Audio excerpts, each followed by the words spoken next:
My trust. Hello, good evening.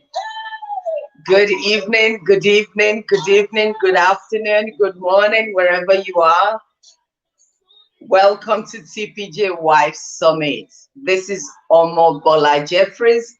I am your host tonight, and I am excited, super excited about this weekend. We've got an amazing weekend ahead of us. So would you like to call your friends? Would you like to, tell them we're live? People need to come on board. People need to come online. It is time for Tpj Wives Summit. So go ahead, tag your friends, pass the information on. We'll give it about 3 to 5 minutes for you to let your friends know that we're live, and then we will start. Good evening. Thank you for joining me. Good evening. Please, if you can host a watch party, go ahead, host a watch party. Tag your friends, call them, let them know that we're live. Good evening. Good evening.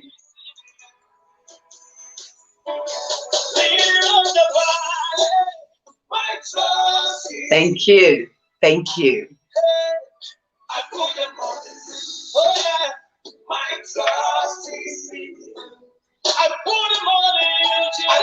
Good evening. I'm excited to have you all here. Thank you for joining me. Thank you for joining. Thank you for joining.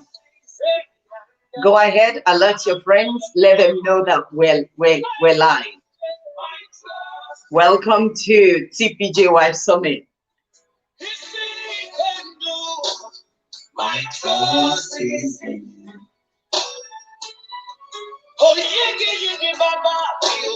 My trust is in you. Good evening. Tag your friends, call them out, let them know that it's time for Tpj Wives Summit. Good evening, good afternoon.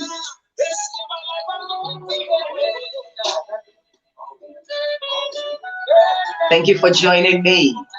Would you like to tell us where you're joining us from? Let's know where you're joining us from. Lovely to see you. Good evening, good afternoon.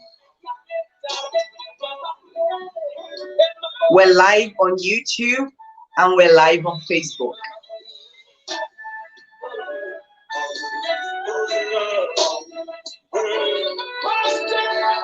Good evening. Thank you for joining me. Good evening. Good evening. Thank you for tagging your friends.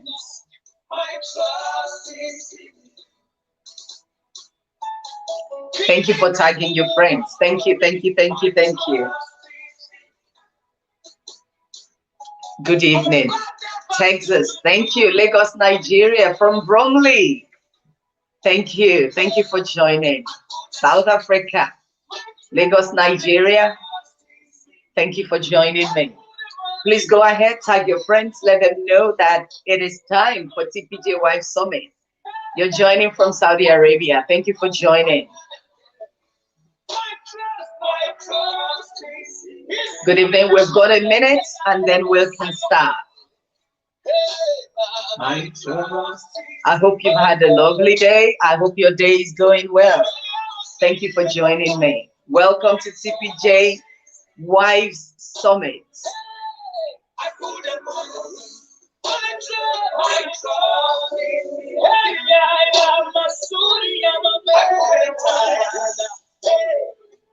We are live on Facebook and we're live on YouTube. If you have friends who are not on Facebook, please go ahead. In a minute, I will be putting the YouTube link on my wall, so you can send it to your friends who are not on Facebook so they can join in. Okay. How are you? How has been your day? It is lovely to have you. Thank you so much for joining me. So I'd like us to start now. I just want to pray really quickly, and then I'll tell you a few things and then bring the speakers on. Our Father, in the name of Jesus, we thank you. We're grateful for the opportunity to bring your word to your women worldwide. We are so, so grateful. Father, you knew this day from the beginning of creation. You set this day apart to give your daughters information that will liberate. I'm asking this evening, Lord, as we have already requested of you, that you will minister to every woman every man connected to this line tonight, that there will be deliverance. Thank you, Father Lord. In Jesus' name, amen. So, sisters, for the very first time, tonight we're having Tpj Wives Summit. So what brought about this? It was an idea, an inspiration that the Lord gave me a few months ago. A lot of women contact me on a daily basis. They are confused. They don't know what to do. They're challenged by their homes, by their marriages. So when the Lord gave me this idea, I called these women whom you'll be hearing their voices tonight. And I said, this is what the Lord wants me to do. And almost all of them jumped in excitement at today, at what you are seeing now. So, my dear sisters, I am excited. I'm going to be bringing on board straight away Sister Adetola. I've already shared I've already shared about Sister Adetola on my wall and on the social media. I can call her my big sister. She's an amazing woman, a woman who has got so many experiences about life and about her profession. She's a solicitor in the UK. This woman is sound. She's extremely firm. You know, I know I'm firm, but some people are actually really firm. So Sister Adetola is really firm. And she's sound in the word. You know, one woman who's passionate about prison ministry. Oh, I'm not going to talk about her professional profile because I've already shared that. So I'm going to be bringing her on board, and she's here with Sola Adesakin. I mean, if you have money and you don't know Sola, I wonder where your money came from and how you've been taking care of it. Sola is known. She's, I mean, a woman who has got a portfolio for her career is just awesome. I've published about Sola as well. She'll teach you how to make money. She'll teach you how to sustain your money. She'll teach you how to maintain it. So I've got these two fantastic women here tonight. So I'm going to be bringing them on board one by one. They'll say a quick hello to you, and then we'll start off. So let's get Sister Adetola on. Sister Adetola, and then now I'm bringing Sola on. And we've got these amazing ladies. So ladies, go ahead. You may unmute yourself and then just say hello to the ladies, and then we'll start. Okay. Hi, ladies. I'm Adetola, and I hope you guys have a lovely, lovely weekend. Take a lot away from what's happening here and be blessed. Hello, everyone. Totally excited to be here right from Lagos, Nigeria, where the love of God abounds. I look forward to an amazing time tonight. Glad to be here. Good, good, good, good. So thank you so much for joining us, Sister Adetola and Sola. So we're going to be starting with Sister Adetola tonight. The very first question that I've got for you, Sister Adetola, being a solicitor, you are the best person to talk to us about the law. What are the rights of a legally married wife? Now, I've had to put this because I'm African, I've got African origin, and a lot of women just got pregnant and moved into their husband's house. So in a case like that, what we'll be answering this evening will be a bit different from them, from their cases, but we may talk about them a bit later. But for a wife who is legally married, you did your due diligence, you went to the court or you went to church, you got a certificate that is valid. What are your rights as a wife? Okay. Hi. It really depends on what kind of rights you're talking about, because unfortunately, in the Nigerian context, or shall I say African context, not every, because when people think about rights, they're thinking about a legal marriage, as in a civil marriage. And the honest truth is that it's not every marriage conducted in a church that is a legal marriage. If the church is not licensed on to actually conduct legal marriages, or the person that is actually officiating the marriage being licensed to do that, so that will not really be a legal marriage technically. And so I presume now we're talking about a marriage that has been conducted legally, right? And the marriage certificate done. Some of the legal rights you're talking about is that you have a right to be maintained by your husband. But we need, and when you say maintain now, you've got a right to be recognized as his wife. You've got a right to be treated with respect. You've got a right to be not to be abused. You've got a voice in the marriage, really, because you are in law. You're recognized as a partner, and your rights are not subjugated to that of your husband. So really, you have all the benefits. The law will protect you as a wife if your marriage is recognized in law. That is opposed to traditional marriage, in which case then your rights will be in accordance to the law and custom of wherever the marriage was conducted. Now, and of course, if you have children in the marriage, you also have your children also, your husband also has a responsibility to look after not only you, but the children as well, in terms of providing financial and moral support, and also the security of the family as well. So these are the kind of rights you will enjoy. You should enjoy if you're married, legally married to a man that is in our society. Awesome. That sounds like, there was something you said there, sis. You mentioned that some marriages, the fact that you had your wedding in a church does not make it valid. I've had an experience recently in the past 3-4 months where we realized that a wedding that was conducted, there was church, there was, that it's not valid because the church authority just created this wedding certificate and gave it to them, and and a lawyer just told them, no, sorry, this is not valid. You've been married for almost 15 years. This is not legal. And it's so heart-wrenching to find out that you don't even have any proper basis, according to the law of the land. It's not very nice. But, well, my sisters who are watching, you may want to go verify your wedding certificate to make sure that it's valid. Thank you so much for that, sis. So we're going to go on to Sola. And I want to ask, Sola, you're a Christian and, one that is a diligent one for that matter. Now, there is a question that a lot of women want to ask you tonight. When people talk about submission, and many pastors, many husbands, they always throw in that in our face. You're meant to be submissive. You are my wife. You submit. Let me stop here and say that if you're watching tonight, and you're a man and you're always telling your wife that she needs to submit to you, please go back and read the scriptures. The Bible says you submit one to another. So there is a level of submission that you are supposed to be giving to your wife as well. But that is for another day. I don't want to upset people right from the beginning. Maybe I can upset you maybe by about Sunday night when you won't be saying my face for a while. But both people should submit. Now, in Christian marriages, people always talk about submission. What is submission when it comes to money in marriage? Thank you so much. That's a very brilliant question.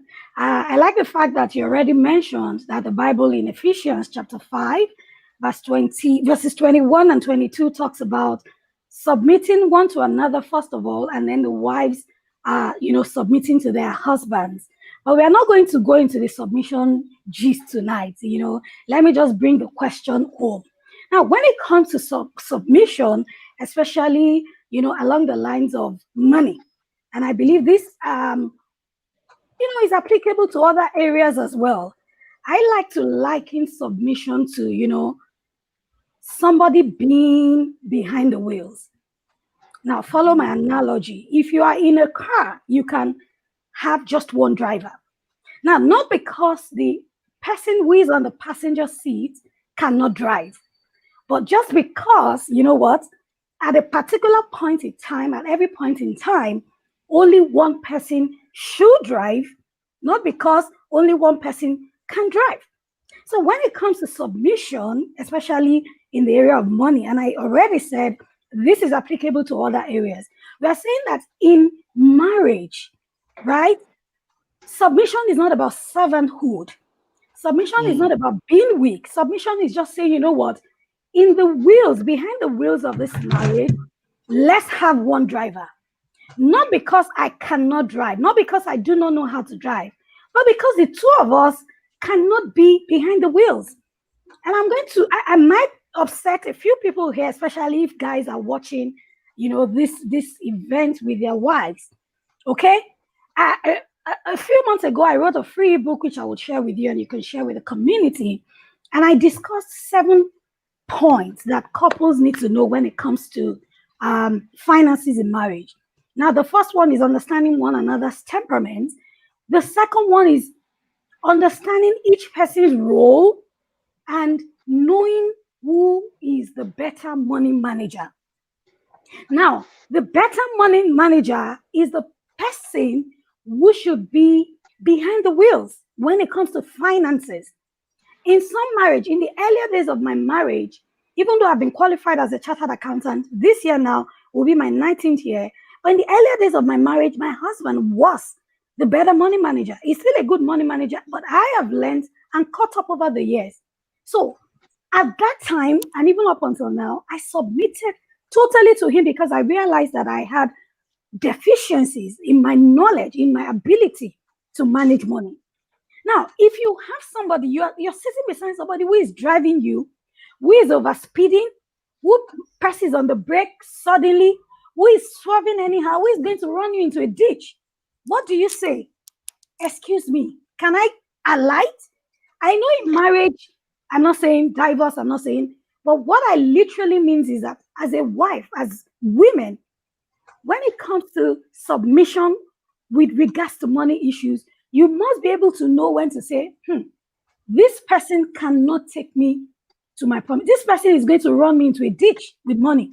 You have a joint account together. The person is always spending, not telling you, not you both put money there together. The person is, I've heard stories, loads and loads of stories. You know, some people will sell joint property, some people will sell individual property, some people will give their monies to people, and the wife or the other partner does not know about it. Sometimes, don't get it twisted, women are the wrong drivers. So when it comes to submission, liking it, like I said, to you being in a car with somebody who is driving, you know, so the husband is the head of the home. We thank God, right? The Bible says we are the helpmates. But when it comes to money issues, if he's not going to take you, if you're not going to arrive at your destination safely, wisdom is profitable to apply, or wisdom is profitable to direct. So submission is relative. The dynamics, I wish I could go through the 7 things. Maybe as I answer questions, I will touch on them. But understand the better money manager. It might be the wife, it might be the husband. That should be the person. Some people are natural spenders. Some people are spendthrifts. It may be the wife, it may be the husband. But since we are talking about women, as a lady, know yourself, know your spouse. If your spouse is the one who is always taking money from the joint purse, using it for anyhow, then you need to assess the situation. Submission in this instance means the money for your children, the money for their education, or God spent it on different things. What do? Do you continue to say, yes, submission? And then at the end of the day, you don't have anything in the coffers. So please, I don't want to go into, peculiarities, but what I'm saying is know your husband, understand each other's money temperaments, and apply wisdom as a wife. I think that's a good place to start from. As we answer other questions, we'll touch on some other things. Thank you, sis. Now I'm going to share a story with you. My husband doesn't mind me sharing this story. It's really funny. But years ago, I was really trying to be a very submissive wife. Believe me, I am still submissive. Just at that time, I was trying extra hard to be submissive. So I gave my husband my debit card. Okay. And then I went abroad. I went to Nigeria. And whilst I was abroad, of course, my husband is a very generous man. My husband, he doesn't want to see you in need. So if you say you need 20 pounds, my husband will say, oh, take. 50 pounds, oh, take. I was monitoring the money going in and out of the account from my online access. It was manageable until there was about 300 pounds left in my account. Because I had not been working, I was on maternity. And believe you or me, there was this Sunday, and there was this particular gentleman who just released an album in church. And he was launching album. And still 250 pounds left in my account. What just happened? So I called my husband. I said, 250 pounds left the account. He said, oh, I used it to do album launching for bro. You used 250 pounds out of 300. But you see, I had to be gentle and submissive. But you know, my submissiveness on that day was that I didn't tear his head down over the phone. I patiently waited until I arrived Heathrow.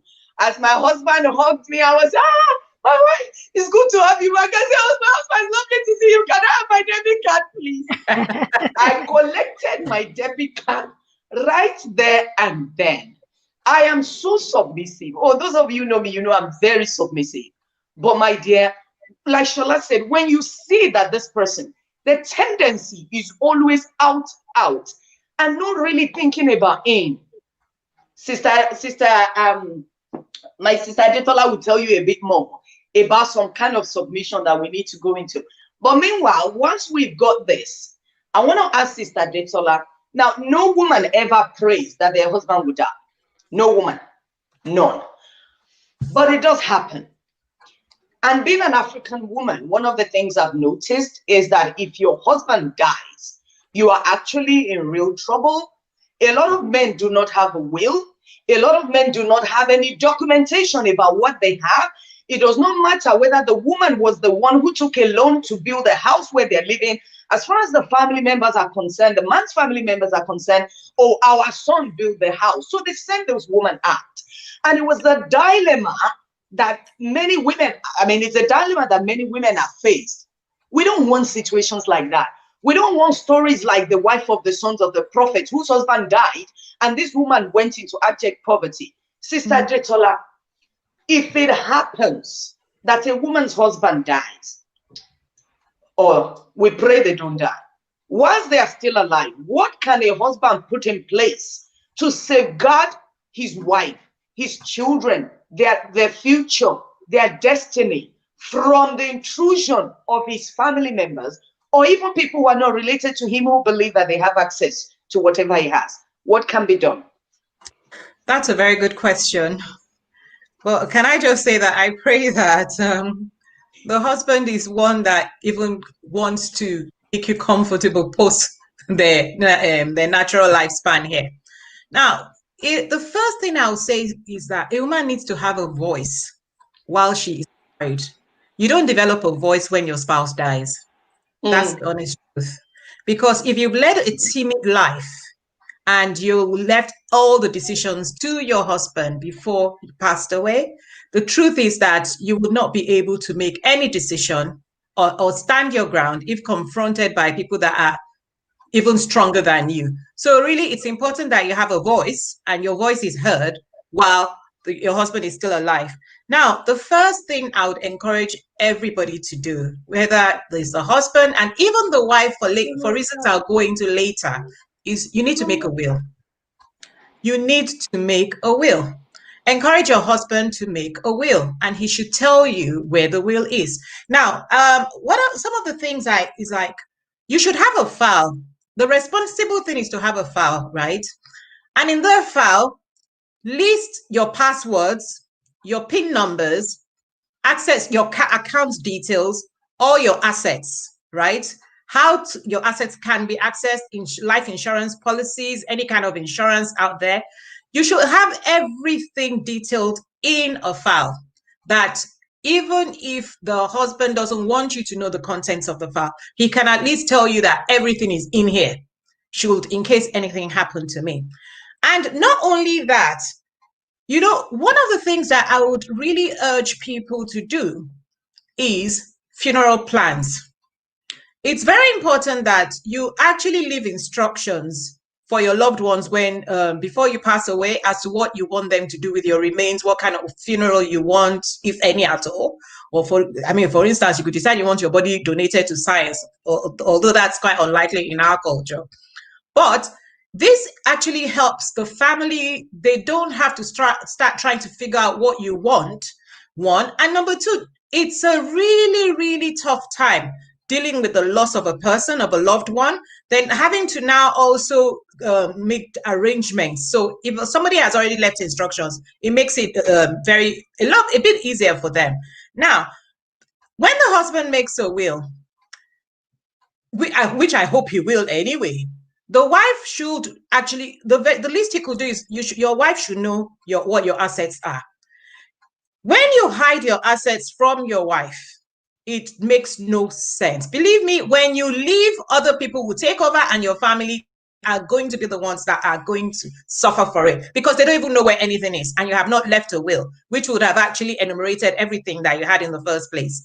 So it's important to list your assets, passwords and account details and whatnot, so that the very first thing is when a spouse dies is access to cash, to money. So if your wife doesn't have your PIN number, she cannot get money into your account. That is because she can't just go over the counter and say, oh, my husband has died, I need some money. Because the bank will be expecting that you've got a letter and then you've got to go to court and get all kinds of permissions before he can even begin to access his money. So whereas if you have his PIN, you can access cash there. But as I said, it's important that people are actually open with each other. There's no point saying that you're married if you cannot have some kind of honesty regarding what your assets are. The very least, you might not give control to the spouse, but they should know what you have, where you have it, and how to access it should anything happen to you. So a will is very, very important for anybody that has any kind of asset of value or anybody that is going somewhere. It's very important that you get a will, you put a will in place, you leave instructions, vocalize what you want done before you die so that there are witnesses about. The fact that you're discussing what should happen after you pass away does not mean that you're calling death to yourself, which is another thing. Because believe me, I have seen people that should know better. I mean, I haven't been in this profession now for almost 30 years. Well, 30 years this year. I have come across people that even lawyers don't make wills, believe me. There are judges I have known that do not make wills, SANs that do not make wills, people that have serious money, because I have had the privilege of dealing with different kinds of estate of some people that are quite privileged. You'll be surprised that people that you would think would know better, but at the end of the day, especially if you have a young family, it is so important that you put a will in place and you leave instructions as to what to do when you pass away. Now, Sister Adetola, you're getting people's heart beating fast there, because you see, African people, we don't like to talk about death. We don't.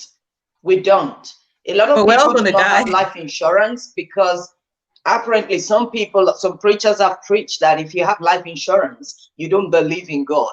My dear sisters, if you're here and you believe that, it is stupidity. Sincerely, it is stupidity. We won't go into that because of all that we have to do. But do plan. Encourage your husband to plan.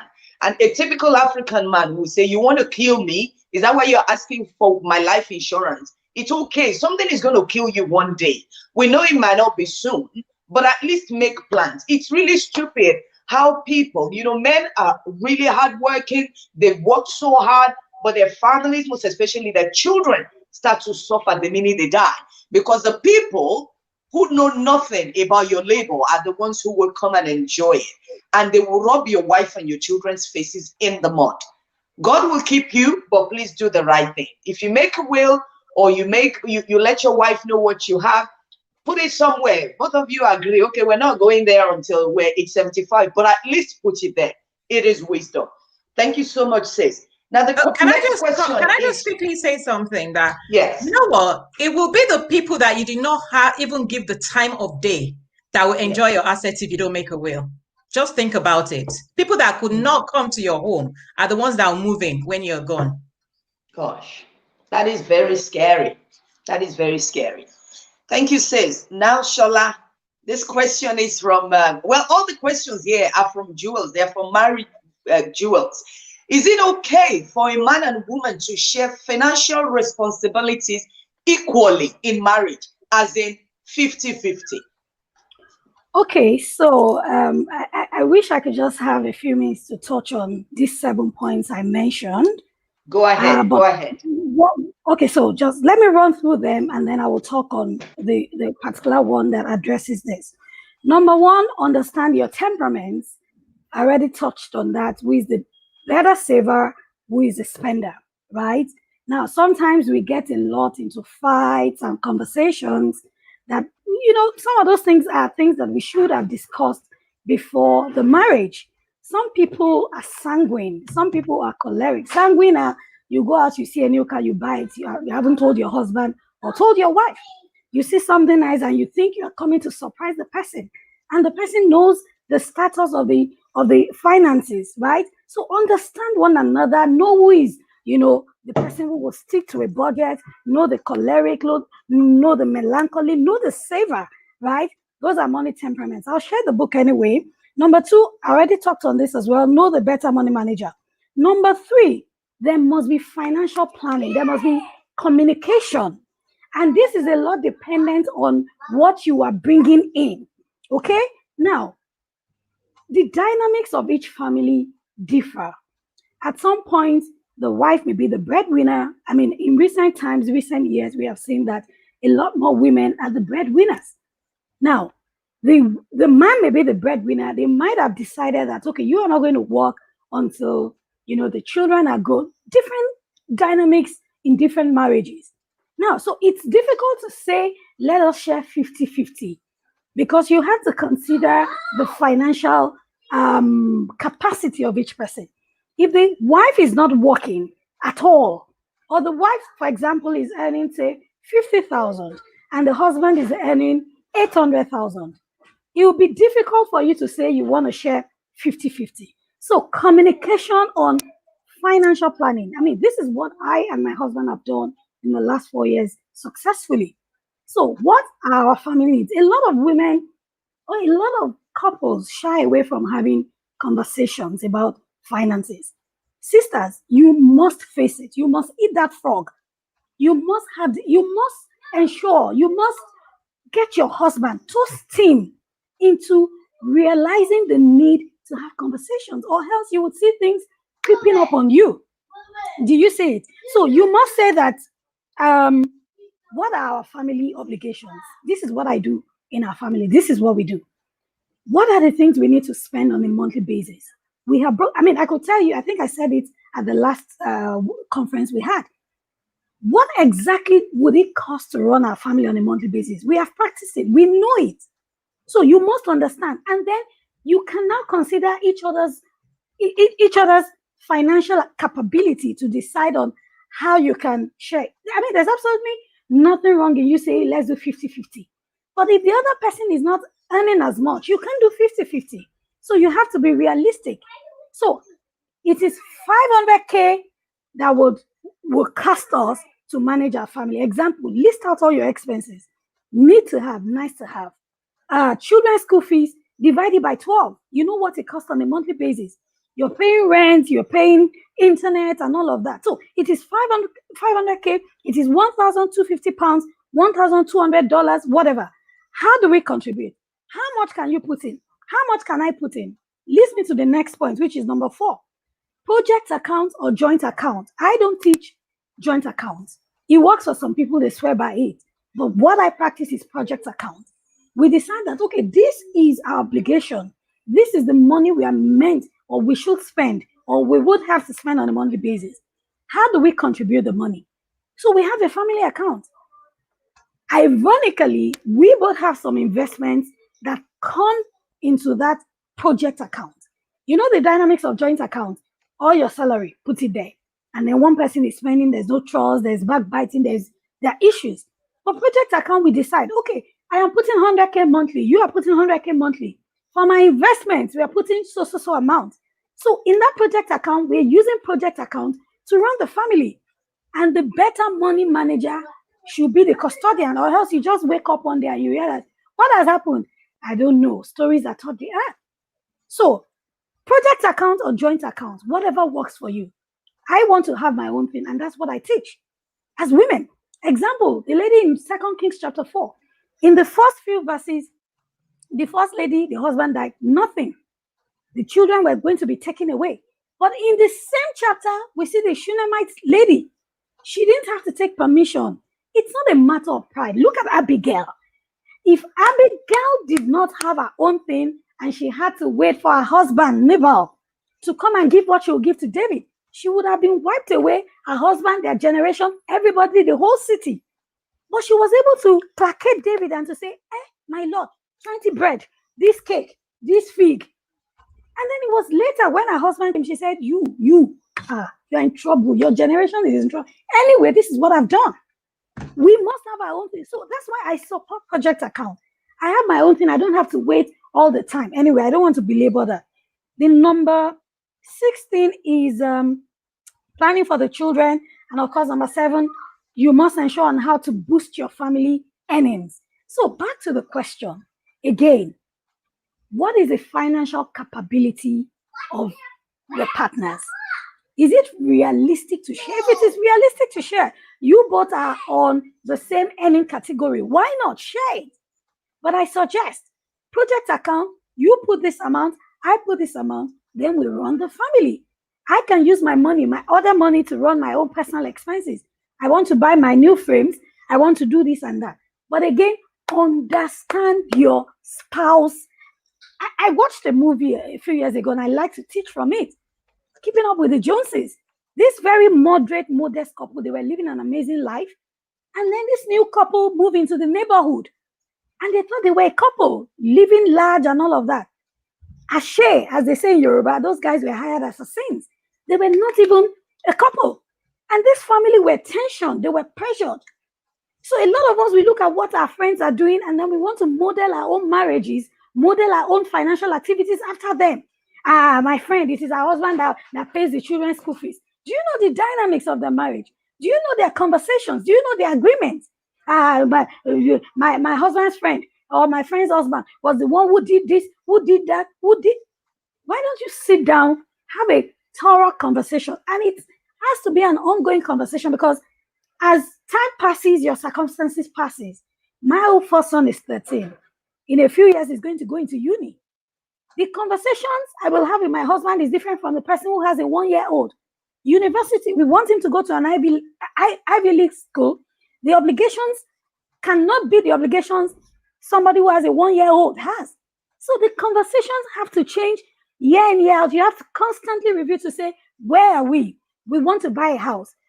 But ladies, having genuine conversations with your partners is absolutely important. And then you'll be able to decide, okay, you do 60, you do 40, you do this, you do that. And both parties have to be realistic. You have to be compassionate. Your husband might not be working. Well, yes, this is a lady's thing. Like I said, I have done surveys. More women are breadwinners. We cannot even go into that topic tonight. But be compassionate. The dynamics differ. Some people it's because he lost his job. Some people are damn lazy. They don't want to work because you're always, my husband, hey, you're putting the money down. You're pressuring yourself. Remember where we started from. Who is behind the wheels? Apply wisdom. Okay, so 50-50, 60-40, 30-70. Understand your spouse. Discuss. Have plans.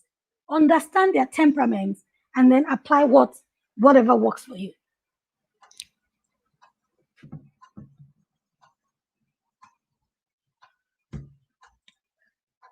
Adebola, I am muted. Omobola. Thank you so much, Shola. This will be easy if everybody would just agree and do it right. Now, there are some people, no matter what you say to them, it's just falling behind their ears. Today, I was dealing with a lady, and the lady said to me, I can't even ask my husband. I know there are single ladies who are joining us tonight.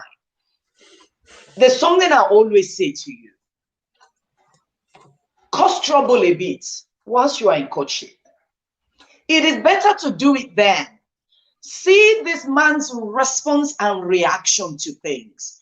A man who does not want you to voice anything. A man who he doesn't want any question about what he's doing. That is trouble looming. You will have no voice. What you feel about things will not matter. I really pray. I know there are women who are just listening to us tonight who was just saying, no, well, you don't know my husband. That's why you people are talking like this. But you know what? I believe that tonight you're gaining wisdom. There are some things we don't say, even on a platform like this. when we go for TPJ married women's hangouts, I come with hired security in case husbands want to come and find me there. But the truth is that there is a lot you can learn. Don't expect your husband to change overnight. There is a wisdom with which you will address matters, most especially when you're already married. Before you marry, if I hear that any single lady watch this session today and you call me in about 2-3 years time, if you say, Omobi, I have problem, I will ask you, what's your wedding day? If your wedding day is after this meeting, you will first pay fine before I support you. So let's leave it at that. But married ladies, don't worry. It may just look like it's impossible. We are going to be praying after learning all these things. The Bible says that the hearts of kings are in the hands of the Lord. And like rivers of many waters, he turns it the way he wills. All you need to do is to pray. This man will just wake up one day and say, my wife, take all my account, take all my debit card, take everything. Just make sure you are sensible. And you'll be like, is this my husband? We've had testimonies like that before on CPJ. Going to the next question, Sister Adetola. A lot of women are worried. A lot of married women are worried. They say, I don't know. Can I have joint assets with my husband? Can I put money? Can I take a loan so that we can buy a home together? I'm scared of the unknown. Sis, the experiences are here. We've got at least one woman on this line tonight who took a loan from her place of work to buy a home. And a short while later, the man decided that he was going his own way. And this woman does not know what to do. Of course, we'll deal with that later, but what can a woman do? What do you advise in a case like this where women are really scared? You know, but they want to bring their money into the marriage, but they're scared about the unknown. What do you advise, sis? You know what? This is a tricky one, but Shola has done a brilliant job. You know, it's about knowing your spouse, isn't it? And you know what? Can we not? I don't believe in. When it comes to money, right? You don't deal with money matters through rose-tinted glasses, as far as I'm concerned. You have to be realistic. It might be bitter, but it's realistic. It's just being. It's because the consequences can be pretty bad, you know. And my own view is, gosh, I think mine has been influenced by my late dad, you know, which was, my father was a high court judge. And for whatever reason, while I was young, one of the first advice he ever gave me, and I was wondering why he did that, was that he came home one day and he said, Adetola, never put your money with a man. And I wondered why. And of course, I became a Christian later. By the time I became a Christian, I believed in all these joint account things. Unfortunately, we did not have the likes of Shola when I got married to let us know that love should not dictate, but you have to, you have to objectively evaluate a person really, and then you'll be able to make a good decision. Now, when it comes to buying assets with your spouse, if your husband is not the financially prudent type, yes, or honest type, my take on this is that buy in your name. You can, at any time in the future, if you so decide to, add his name to your document, your title documents. You could put it, hopefully you'll still be together, but there's nothing that says that you cannot add his name later. Now, as to the woman because I know I was given a question about someone that had taken a loan and they had done the property and they had no children and the husband is now messing about having affairs and whatnot. You see, there is nothing wrong with you going back to the company that you took the loan from, which is, I understand, is the person's employer, is that you can tell them that they should put the property back in your name, the loan, because you're the one basically servicing it anyway, and you've still got time. You can do that, and that way you will, when it finally comes back to you, when it comes back to you free of any kind of charge or mortgage on it, it will be in your name that they're going to do the title documents. As it stands, the title documents will not be in your name. They'll be in the name of the bank. I'm assuming that's in Nigeria, because here in the UK, it will be both in your names, and the mortgage, the lender will just have a registered charge on the title. But in this thing, for the long time, I mean, honesty is important, I must say, in a relationship. But if you are not comfortable with acquiring a property in your joint names, there's no harm in saying that, you know what, honey, why don't I do this? Do you understand? And then in the future, we can then reevaluate where we stand. I always tell people that there are two people that every woman needs in their life, apart from your girlfriends. And if you have them as girlfriends, you are doubly blessed. You need a financial advisor and you need a lawyer. You need a financial advisor, you need a lawyer. And in this instance, if you are talking about in terms of acquiring properties, you get people, there are women that they bring the lump sum to start off a business. And then the man is the one running the business. And then it becomes his business.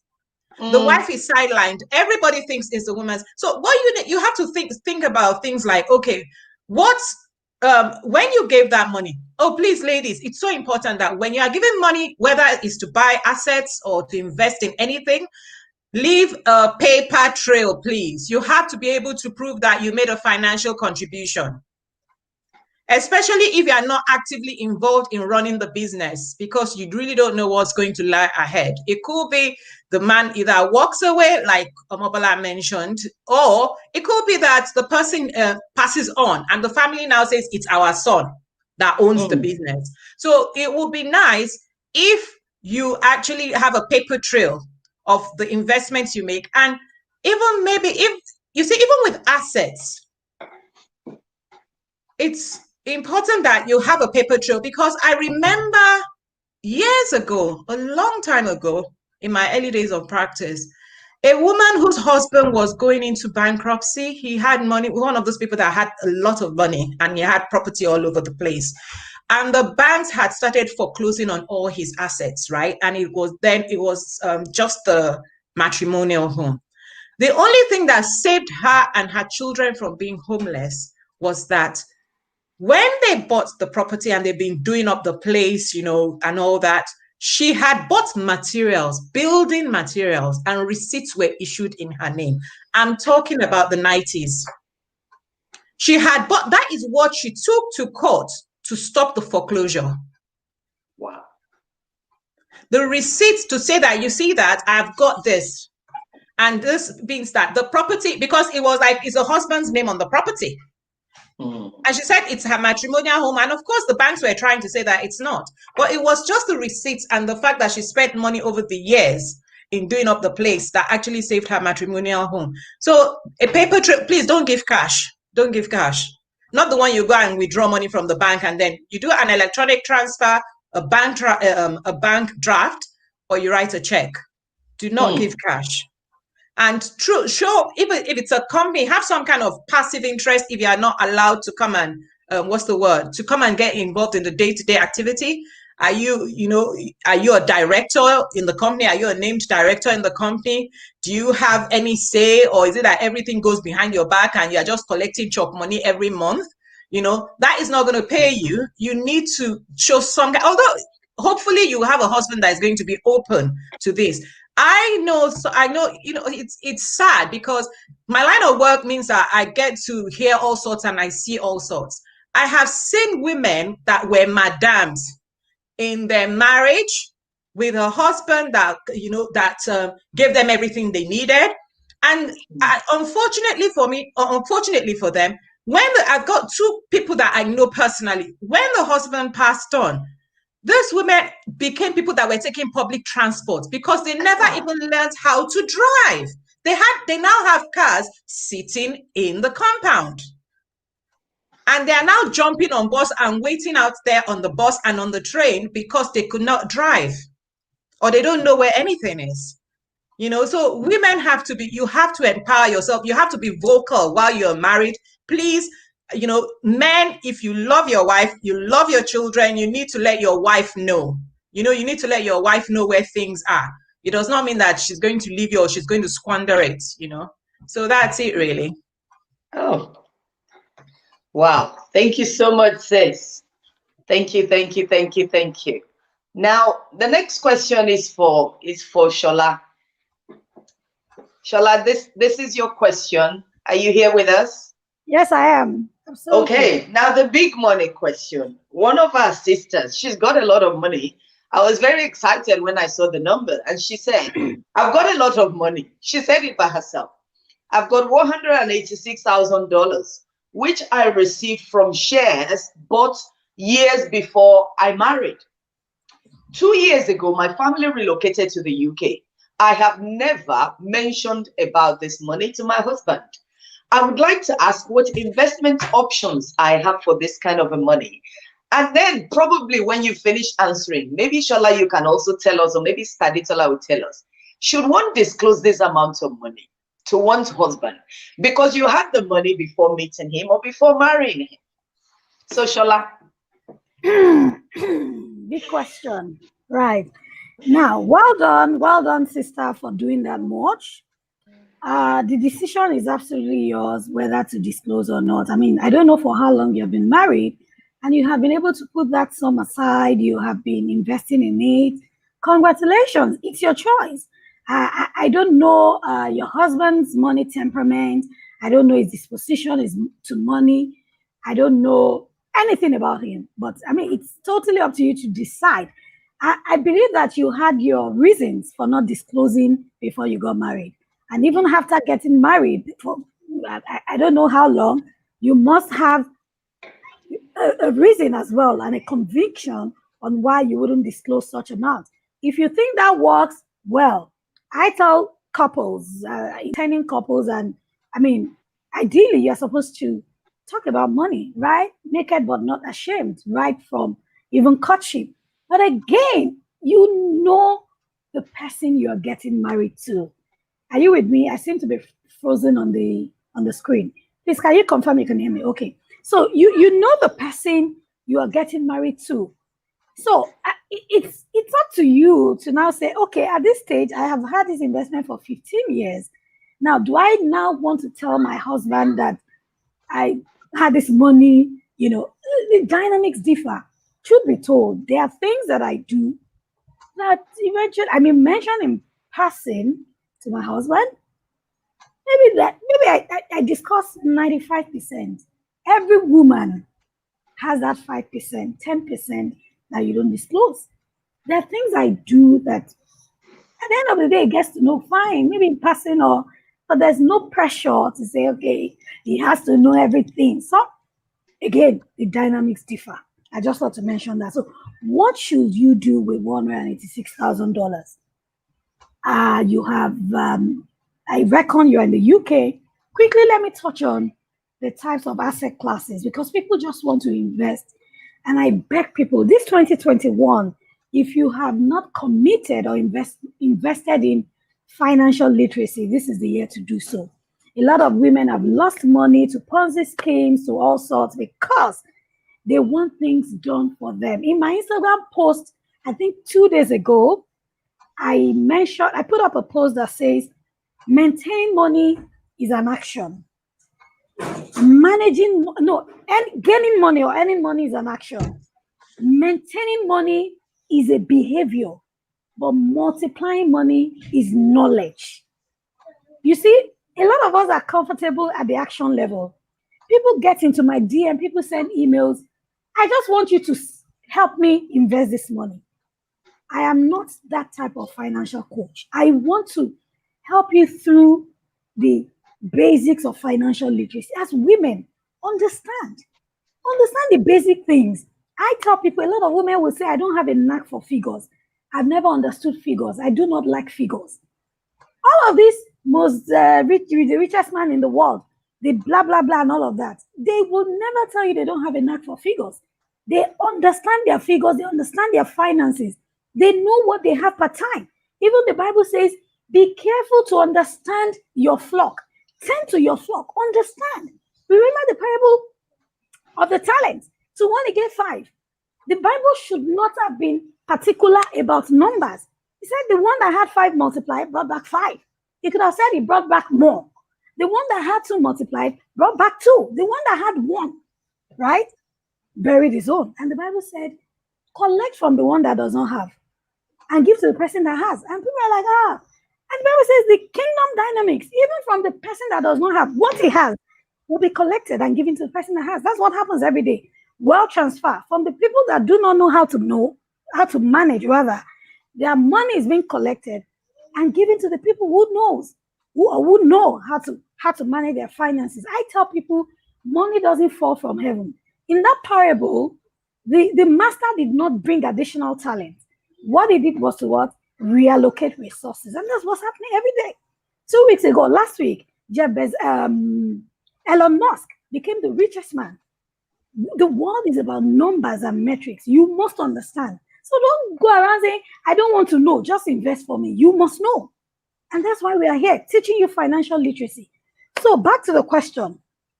There are 5 asset classes you must know about at the most basic level. Let me give this one to you free, and then do your research. When we say an asset is whatever has the potential of returning economic value to you in the future. If you buy a bag, it's not an asset because it won't bring economic value or return to you. If you buy mutual fund, if you buy a house, real estate, yes, those ones have the potential to return economic value. Assets are investments. What are the asset classes? Number 1, we call them cash and cash equivalents. Things you can do within 30 days, 60 days, 90 days. You put your money in fixed deposits. You put your money in a savings account that generates interest. That's why they're liquid. They are low risk. Okay? Then we have the second category, fixed income securities. Around the world, every country has treasury bills. There are loan notes issued by the government to say, you know what, borrow me money for 60 days, 90 days, 100 days, 5 years, and I'll give you the money back, with interest. So fixed income means the income is fixed, is usually low risk, right? The third category is what you call equity and shares. You are buying into a company. You're buying into Nestle, you're buying into Amazon, you're buying into Tesla, and the good thing is that these days, irrespective of the country you are, you can buy into shares of other countries. In Nigeria, in recent months, you could buy into Amazon shares, you could buy into Tesla shares, you could buy into US stocks, you could buy, UK is a bit restricted, but you can buy funds, FTSE 100, index funds, S&P 500, so those are stocks and shares, and you could buy fractional. As of today, Amazon share is about $3,127. You can buy $100 worth, and your name goes into their registry. You get emails directly from them, but there's no time. So that's the third category. The fourth category is real estate. Around the world, a friend of mine was telling me that real estate in the US, I don't know about the UK, because of COVID, a lot of people have defaulted with mortgage. Real estate is so lucrative right now that you can, if you have your cash, you can buy. That's the fourth asset class. The fifth asset class is what I'll call alternative investments, digital currencies, Bitcoin, agro-ally. I run an investment club. We've got about 457 members from about 19 countries. We pull funds together and we do all sorts. Alternative investments, you're financing LPO, you're doing digital currency. So when you understand these things, it affects the kind of decisions you make. And I tell people, before you invest, 4 things you consider. Write it down. I call it SGAR. The first thing is your financial situation. Now, you can only invest based on the money you have, right? The second thing is your goals. The goal of a millennial is different from the goals of somebody who is in retirement. That's the G. Now, age is, somebody who is 60 cannot invest the way somebody who is 20 can invest. And of course, the last one is your risk temperament. You either will be conservative or moderate or aggressive. So having said all of these things, you have $186,000. That's quite a lot of money by all standards, right? Relatively.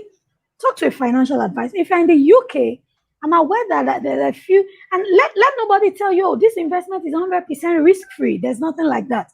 Even the investments issued by the government as treasury bills, as cash and cash equivalent, mutual funds and all of that, they still bear the element of risk because the government, yes, they may not go broke because they will print out new money, but things happen. Look at Venezuela. What has been happening? The economy is in shambles. Right now in Nigeria, our government wants to borrow from unclaimed dividends. They want to borrow, if they have not borrowed already, from pension. So government issues differ from country to country. But with your $186,000, I suggest talk to a financial advisor. Let them know your risk temperament. What are your goals? Now, those things will determine where you should put the money. Do you want to buy shares? Are you a low risk person? Do you just want to do very conservative investment? You want to see your money, or you are aggressive in terms of risk temperament? You don't mind losing some, okay? But if you have been able to put together $186,000, I must commend you. A lot of people know how to earn money. They don't know how to maintain money. And they don't know how to multiply because they have not developed or cultivated the habits of managing money. So I can't say this is what you should do, but again, look at some of those things. You might get into my DM, maybe I might be able to. I won't say this is what you should do, but we will consider what are some of the things based on all of the things I have explained, okay? And then we'll be able to say this is what you should invest in. But in the interim, look for a low risk fixed income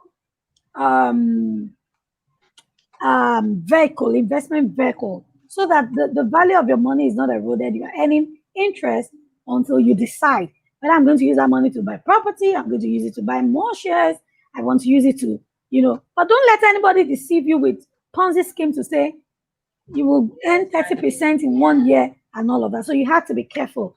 And whether to sell your husband or not, absolutely your choice, right? I hope that helps. Thank you so much, Sola. Now I can see a few people asking questions, and they're wondering if there is any course, any trusted course. Now Sola's website is on the details that I shared on my wall. It's www.smartstewards.com, and just type Sola Adesakin or Smart Steward onto Google and you will find her there. There are courses, there are books, and there are groups on Facebook. She has a page. She's on Instagram. Find her anyhow. You'll be glad that you did. So fantastic. Sister Adetola, it's your turn. Now I've got this question that's a bit tricky. My husband has his parents as his next of kin. I am aware that his parents do not like me that much. I'm worried that if anything happens to him, the children and I may be left with nothing. How significant is this next of kin thing? Well, it's rather significant depending on, in what context, because it's more significant, say, it depends on what, like for instance, a next of kin makes decisions regarding a person, right? When they're incapable of making a decision, whether they're regarding their health, for instance.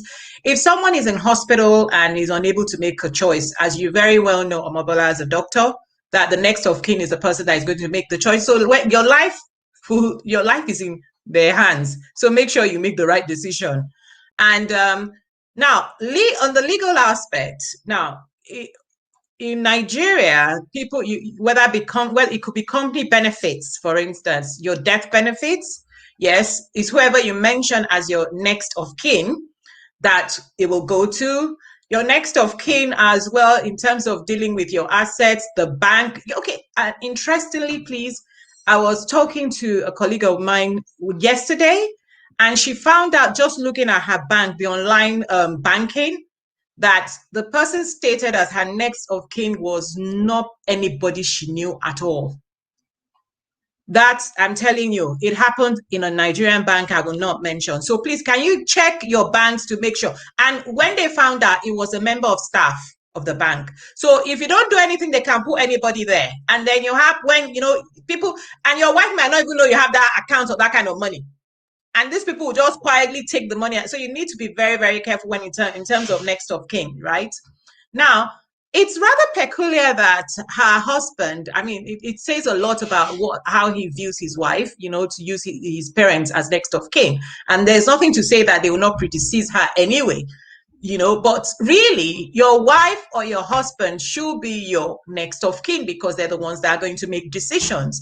whether you are alive and incapable of making a decision, or whether you've passed on and certain decisions have to be made in terms of your relationship with other with various organizations, be it companies that you own shares with, or be it the company that you were working with, death benefits, and as well your insurance policies. Because if you, for instance, who you met, it's important that you check your insurance policies if you had any before you got married, because once you get married, that whoever you stated before as next of kin is cancelled out, and it's your wife that now becomes your next of kin, unless you now decide that you want your wife, whoever it was, you have to affirm that person as still your next of kin after you've got married.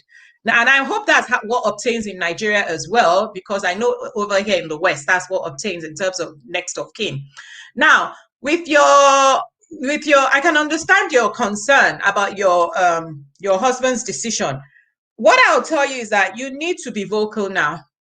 You cannot make, if he's, because you don't, more so as you have children, one. Two, you don't get along with, you're not your in-law's favorite person, right? Because it could be a case of, if your husband does not have a will, then things might get a bit untidy for you when he passes on. If he passes on before his parents, hopefully not, but you can't rule out anything. That's the way things are. So you need to make sure that you have, in a situation where he's done that, then it's very important that you make arrangements for yourself.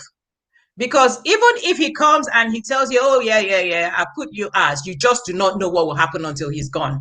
So it's best to start making arrangements and putting things in place, start making independent decisions for yourself, your children. You cannot rely on a guy. You can't rely on a man, as a man should not rely on a woman to make life cushy for you. You have to be a joint decision maker in these things, And I mean, there's something I don't know if I touched on earlier, and it's about joint ownership of properties as well.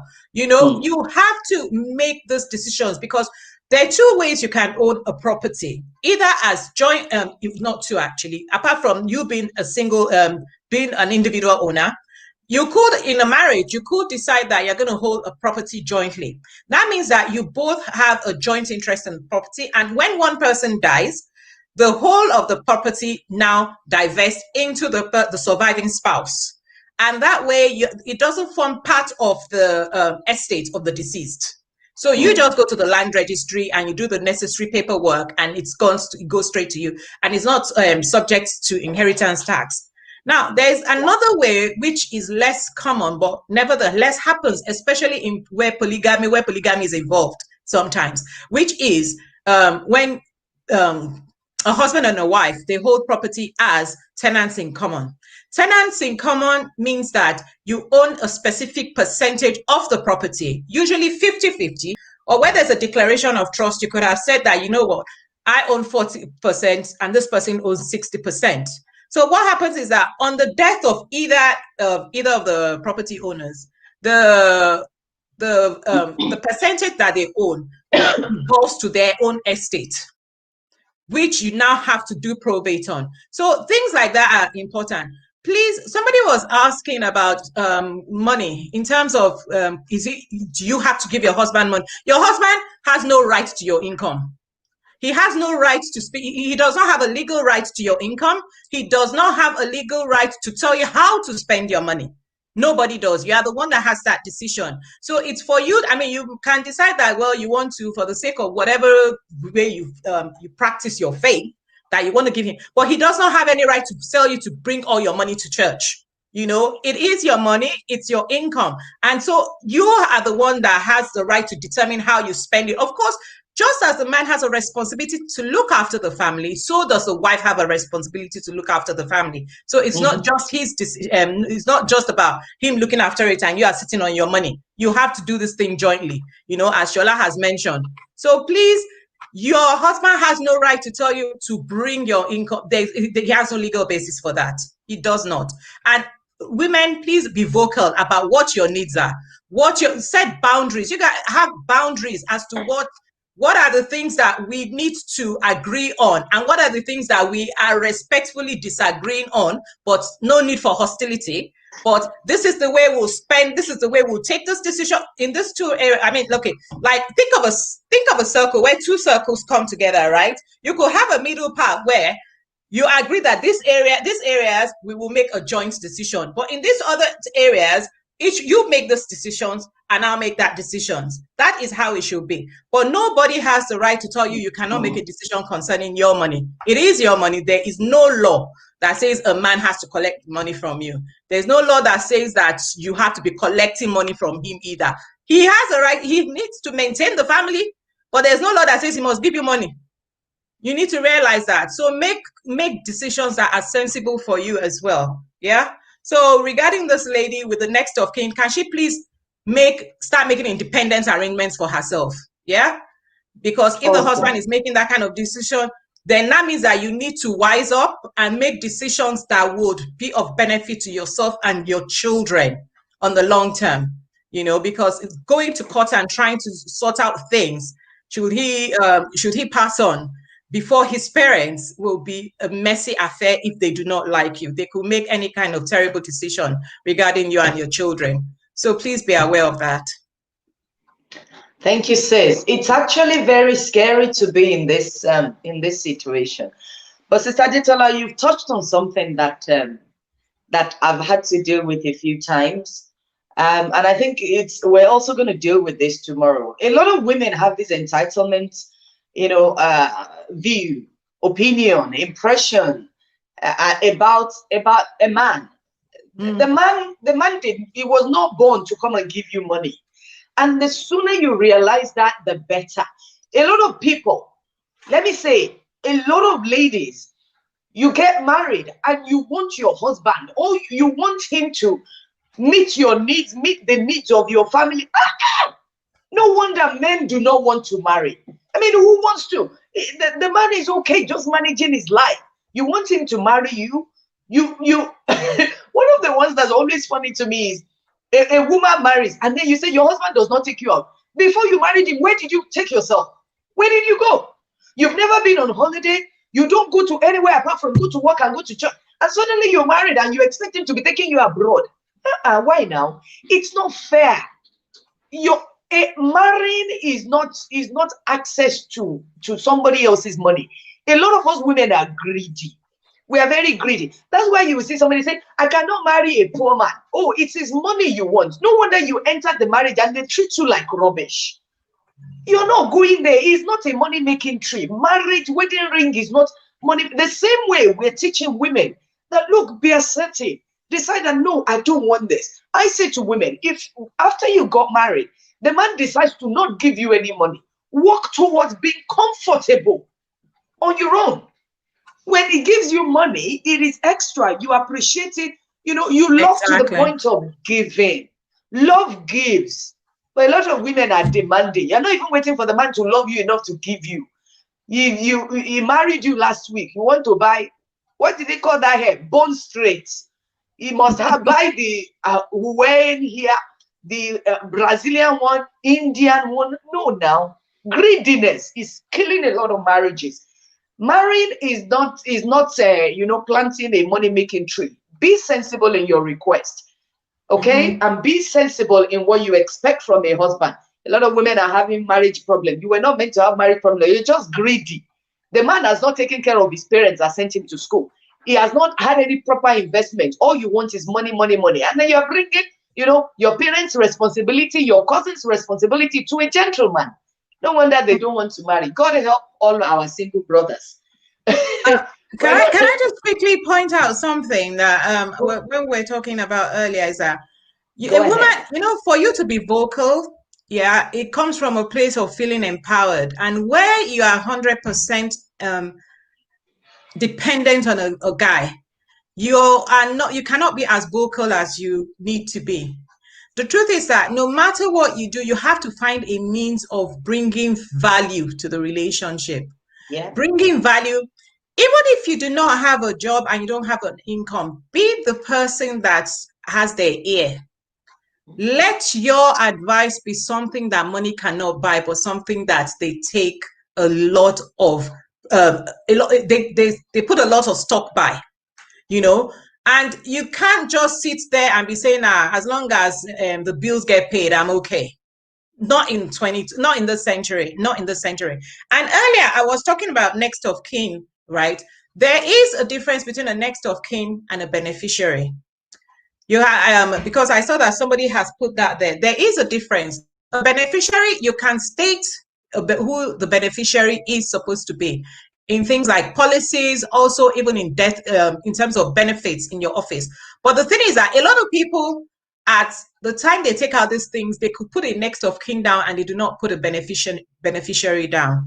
And when you put your beneficiary down, be sure to always annually at least check who your beneficiaries are. One day, while your children are minors, for instance, it could be a spouse. It could be a spouse, right, to be held in trust for them. But once they become adults, then they do that. If you've got adult children, your adult children really should be the executors of your estate. You don't need somebody else being the executors of your will, really, because your adult children are old enough to manage your your estate. So, but pick wisely. Pick people you trust. And wherever possible, can you please pick a professional body or person? It's sometimes better than taking family. It's better to remove family from the equation, to be honest, because you want them to be objective. There are a lot of these companies now actually for a management fee will actually deal with your probate, and they would act as executors of your probate. So depending on the kind of assets you have, pick people you can trust. Do not be sentimental and say, because this person is my sister. You need, especially when you have young children, you need people that would have time, that will be able to have time to actually diligently, dispense those assets you have in your will in a responsible manner.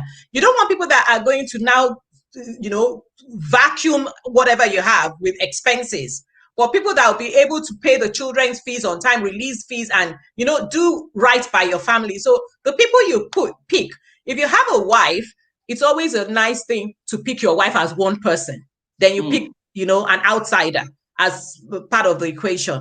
But extended family and stuff like that is better to just, make it independent of them, to be honest. It makes for tidier relationships when you're gone, so that the issue of how your estate is being managed does not become an issue and can sour relationships later. That's it, really. Awesome. Thank you so much, sis. Sola, this is a question that many women want to ask you this evening. I run into debt at the end of every month. How can I manage my income? Wow. So there are two things or two sides to finances, right? Two sides to a budget. You have the income and you have the expenses. You have the cash inflow, you have the cash outflow. In fairness, now we tell people, yes, draw up a budget, know what your outgoings are. And some people are not spendthrifts. They're not living extravagantly. They are not just earning enough money that would cover, the expenses.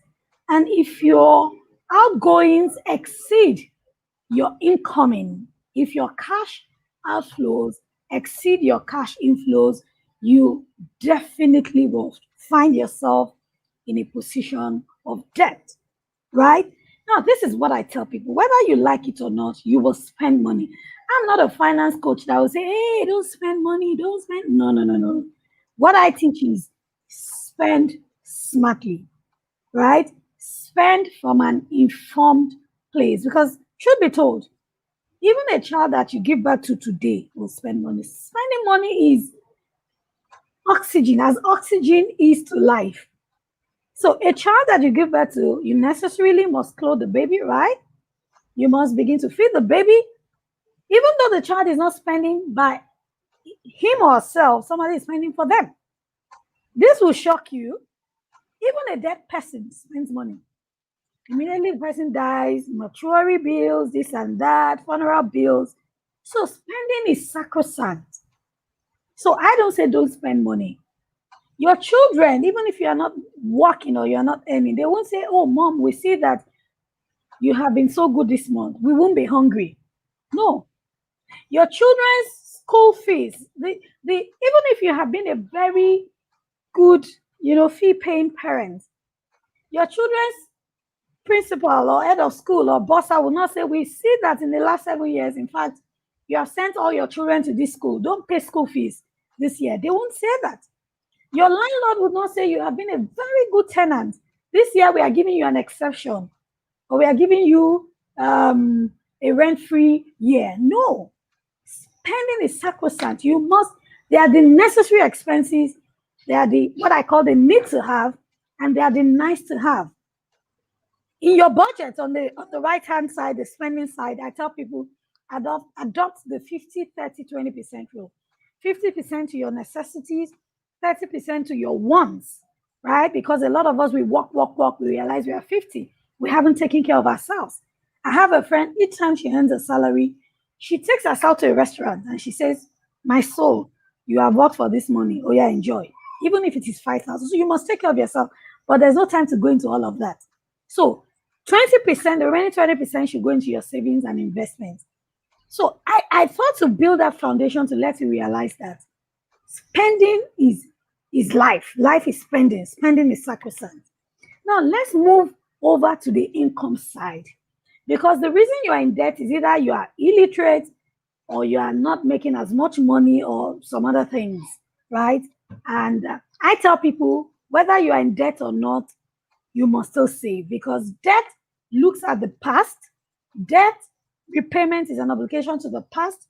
Savings is you taking care of your future. So you must necessarily sit down to say, okay, if this is where I'm not extravagant, I don't spend beyond my means, I live within my means, then you need to look at the other side. Remember I said there are two sides to cash flow, income and expenses. Let's look at the income side. You necessarily must then say, if I am in debt because what I earn is not enough, how do I increase my means? About 2 years ago, this phrase went viral on social media where people say, live within your means. It's not a curse. There's nothing to be ashamed about. What it means is live within what you earn per time. I understand that some people borrow money because they want to look good. It's a social media influenced world. The pressure is insane. I'm not saying you're borrowing money to go and buy bone straight or bone curved or muscle pull. No, I'm saying that your income is not even enough to take care of your expenses. Now, let's dissect it. I teach multiple sources of income. Up until about 3 or 4 years ago, I was earning from at least 10 sources of income, or 15 actually. And when I say people read how little things, I tell people when money hits your account, no matter how small, your account would not discriminate. 3 years ago, 4 years ago this year, I consult for a company up until now on the island. I live on the mainland. And I'll pack my lunch. I've always packed my lunch. If I bought lunch outside in the last 4 years, maybe 5 times at the maximum. If I am going to cook for my children to go to school, then I should also make some of it and pack. So I invested in a good one. I packed my lunch. But sometimes you want to eat your lunch at 2, but between 10 and 2, you're peckish. You feel peckish. You want to snack on something. So I'll say, can you buy a snack for me? And they say, madam, to go and buy the snack in this side of here, I will spend 500 to go and come. And I'll be like, why? Then the snack itself is another 1,000. So most of the time within that office, we're always exasperated, always hungry, always looking for who has biscuit. So one day on my way home, I stumbled on somewhere where they were selling snacks. So they were making and selling snacks. So I stopped there and I said, it was a Thursday, I can't forget. And I said, you know what, tomorrow I'm going to come and buy some of your snacks and resell where I consult.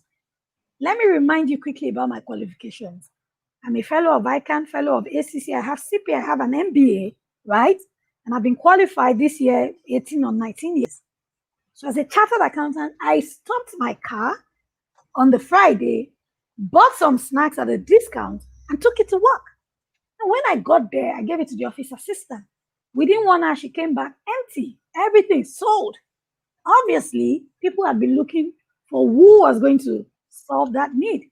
So on my way back home on that Friday, I just stopped. I said, you know what? I am not even reselling. I want to learn. The girl said, okay, tomorrow, ma. What's your name, Shola? You too, you're Shola.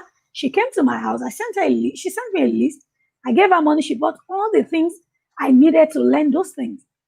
The Saturday, she was in my home teaching me how to make donuts, scotch egg roll, and everything. So I tell people proudly, I'm a chartered donut maker, chartered scotch egg maker. And for about 2 years, up until when COVID started, I will do snacks, take it to work. I'm in the protocol department, my protocol department in church. On a good day, about 120 members on Sunday. They were always also complaining about, hey, after first service, there's no food to eat. So each Sunday, I was selling and cashing out.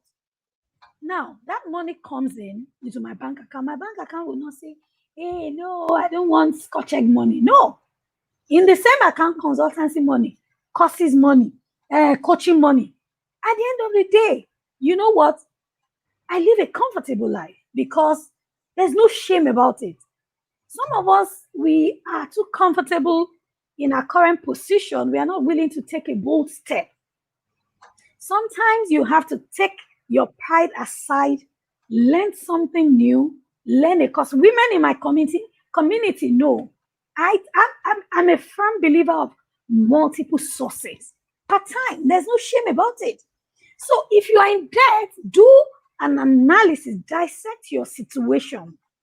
Is it a factor of too little income or extravagance? Whatever, if it is too little income, increase your means. This COVID period, I tell people, 2020 has been my best year in terms of income because I learned the skills to do video. I rolled out my highest price courses, high ticket courses. People bought. Opportunity plus preparation will lead to income. You see, I could talk till tomorrow about it. So if you're in debt, increase your means, because I can't say shrink expenses. To what extent? You will feed. You have to feed. Your children have to feed. Increase your income. Embrace literacy. I have a course on debt management. You can take that or be a part of a community. But you see, I tell people more often than not, the solution is increase your means. More money. I mean, when I was doing snacks, the profit I made on a weekly basis would fill my car for 1 week. I will buy fuel once a week. So do you want to tell me I use an SUV and filling my car? Is that small money by any standard? No shame about it. So the day of donuts, we are in the kitchen, we are, and the day of speaking good English, wearing high heels, consulting, we will do that. Part-time on this. I mean, now I don't do snacks again, not because I don't want to do it, but there's no time, right? So women, increase your means, learn. Some of us are doing friendship. Your friend is making progress. Your friend has skills. You cannot learn. And like always gossip, this one, is she the only one? This is a season, this is a decade to learn to go out of your comfort zone. I'm an accountant, but I design websites. I have monetized the knowledge. I do videos, I record. People know I do all sorts, right? Honorable, legitimate. The days and the places where you will put on your coaching cloak, consulting cloak, speak to high net worth individuals, you're speaking in billions. And there are times you're speaking in 5,000, 10,000. Money is money. Okay? So I think, awesome. I hope that helps anybody who has. Awesome. Thank you so much, Shola. I remember during the last ladies conference, I think you were also on that conference when Trisha was talking to us about fish money. She said, I smell of fish, but my money doesn't smell of fish. For a lot of people, you see, they see you on the outside. They see us on the outside. And you look, what people do for money, as long as it's legitimate, as long as it's honorable, go do it. I do many things. Oh gosh, you don't even want to get me talking. I do many things. Some of us had to help ourselves through uni. you have the option of having a sugar daddy or doing something meaningful. I sold fresh fish. I did pepper soup. I made chin-chin. I made throw pillow. All of this, even till now, some of my doctor colleagues that we graduated from UCA still call me Iya Shin. That is, does it show my body? Can you see? Is it written? And yes, my dear sister, you need to wise it up. If you're always running out of money, find out, where is your money going, or are you getting enough? And you really need to ask yourself sincere questions. You know, when we call prayers for people to come and pray for blessing, for whatever, people are shouting, Father, open the heavens. Look, there is no, look on top of your head. The heavens there. You already have what you need here. I lead people to pray for information, the right wisdom. There is no new heaven that will now open suddenly and money will pour down. I mean, if somebody could access, I would have, by now, I would not be working. You know me now, my prayers go straight to God. So let's just deal with the real issue. Borrow yourself sense, like they say in Nigeria. Get real with the needs in your life. What do you really need? What do you not need? I mean, it's lockdown. And I ask people, why you buy new clothes in lockdown? Apart from just feeling good. You feel good around Christmas. See me now. I've got, I don't know how many shades of red lipstick. People were still sending me red lipstick during lockdown. Where am I wearing the red lipstick to? I cannot even, I have to cover my face with face mask to go to work, to go to shop. But that is who we are as women. It feels good when you buy yourself something. By all means, spend money. But spend the money you have. Don't use credit cards to buy fancy things. Nobody knows. Nobody cares the price on what you're wearing. I went for an occasion, I think it was about 7 years ago. I had a necklace that was worth several hundreds of pounds, and I had an earring that was worth £2. And they were all looking at me, that woman, if you see what she wore. Yes, the earrings were £2. The necklace was about, 100 and something times more expensive than that. And I put them together. When you have value in yourself, what people feel about what you wear will not really matter so much that you be, you be cheating your husband, taking money from food money to be buying all those things so that people can say that you look good. And the social media does not make it any better for us. When you see some people and what they wear, they queue up in front of sales stores at 3 a.m. to buy it. Don't compare your life with them. You want to drive a new car, you live in the UK, you live in the US, you go and take loan, you go and take a car on credit that you cannot afford, and then you are doing 6 jobs and the children cannot see you at home. What is wrong with women? Wear what you can afford. Live the way you can afford. The Bible says, though your beginning was small, your latter end shall greatly increase. That means Bible recognizes that beginnings can be small. Let us get this into our heads. You are beautiful, whether you're wearing from Primark or Harrods. It is the you. I say to people, whatever I wear, it will look fine. Because why? I'm just fine like that. Whatever the price, it will look nice. They will still say, I see what Omobi is wearing. It is fine. It is the woman carrying the clothes. It is not the clothes that is making the woman. As long as you are decent. I think it's important for us to realize that. So we stop putting ourselves under pressure.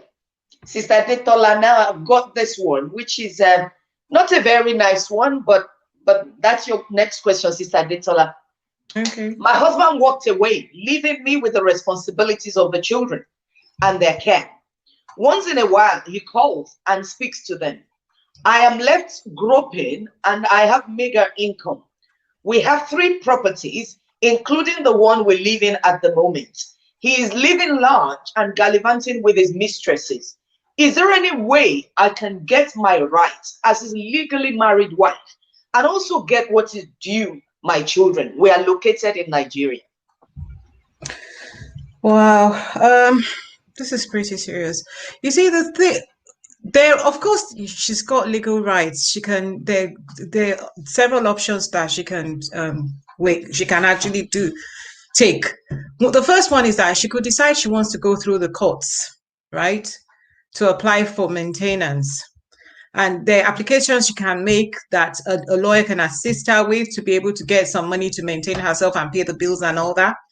But and then she could decide she doesn't want to do that, that she wants to go through a mediation route. And I understand that you've got this open door charity thing body in Nigeria now. They call them OPD, that you can go through, and they would it's like a mediation service where they'll sit the man down, they'll try and get some money, get you to come to an agreement, and hopefully the agreement will be backed by the courts. Because really, he has a legal obligation to actually make sure that the children are, maintain their fed, fees are paid, and bills are paid. But what I would urge any woman in that kind of, can you please get a lawyer and just sit down, have a chat? What are your options? You've got 3 properties and he's living large and barely supporting yourself and the children with your meager income. That does not work at all. It's not fair. It's not right. And what you should not do is hesitate to actually make sure there's an equitable distribution of your assets, that you both enjoy it. He's obviously living well, and you owe it to yourself, you owe it to the children as well, to ensure that they have a very decent, at least a decent standard of living, given the kind of assets that you have. So you could also go to a mediation center and make a complaint. They'll call your husband and he will sit down, and both of you sit down. They'll discuss, how you want, what your needs are, and the needs of the children, and how to go about that. But I would urge you that you don't have to sit down and suffer quietly. When you say you've got 3 properties, I wonder in whose names they are. That's another thing. Because are they his properties? Does he view them as his properties? Are they in his names? Are they jointly owned? Are they held as tenants in common? Did you invest? Because is it like he owns it and you are living in one, which is your matrimonial home, that you live in with the children? You need to make some decisions, and you really need to get someone, a professional, on board. Now is the time for you to sit down and speak to a lawyer, even if it's just to go for advice, to further tell you, by the time you list what you have and what the position is regarding who owns what, or whether they're owned by both of you, then you can then begin to know what options there are. Because over here, we go to the child maintenance service, which used to be known as the CSA. You don't have to divorce the guy. The guy is not paying the bills, and he's not paying the bills for the children. And you can't, you need the income. You make an application to what was formerly the CSA, but is now the Child Maintenance Service. And they'll go after the guy, and if necessary, they will deduct whatever money the court has said as being his contribution straight from his salary. So he doesn't even have to give you. So but that is also open to you in Nigeria. I understand right now that there are mediation centers, and there's open doors people as well. So please seek help. Don't sit there. Don't let your kids suffer. Don't be timid about this. You are talking about your children. It's not whatever is going on. They're in the family, and you need to do right by them. Women, we're here this evening so that we can not only do right by ourselves, but do right by our children that are depending on us. You have to think about them, which is why you have to be vocal about your needs, And in terms of this, you also need to speak to your husband. If has he left? I can't quite figure out if he's already left the home. Okay, he's walked away from the home, basically. Does he see the children? Does he even pay anything at all? Or he's just living large? These are options. And then what steps do you want to take? Because you have to do something. You can't just sit down there and be answering to Mrs. when there's no Mr. Basically, you have to do something, Says, thank you so much for that. I think one of the challenges that women have, most especially African women, is we don't want to be labeled as divorced. And also, a lot of us do not want to face the truth. We're still hopping from one prayer to another, trying to ask that this man should come back. I know it's a bit of a sensitive thing, because some women, that is all that they've known, and their life has gone into that marriage. They've given up so much. So when a man walks away like that, you're believing God that he's going to come back. But I do still say to women, whilst you're praying, use your brain. Remember what I shared on my social media a few weeks ago. Hannah was praying, Hannah was crying, but she was planning. It is important for you to be crying and planning at the same time. We really need to get ourselves to that point. I know people will tell you it's because you don't have faith. That is all right. Is it their faith? It is not their faith. It is your faith. It's okay. Make your plans, decide what you want to do, and then move forward. But get legal help. Get legal help. People would usually, professionals will be able to open your eyes to see what rights you have that you didn't know were there in the first instance. Thank you so much for that, sis. Shola, let's talk about Ajo, thrift contributions. As an African woman, you cannot have a wife summit without talking about that, because a lot of us do it. I know some countries, if they are aware that you're doing Ajo, they will start calling it all sorts of names.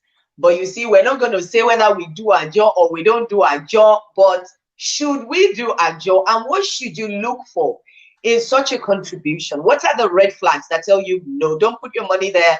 What should we look for? Okay, thank you. So for those who are watching who do not know what Ajo means, it just means like thrift contribution, right? Ajo, or what they call it, susu in Nigeria.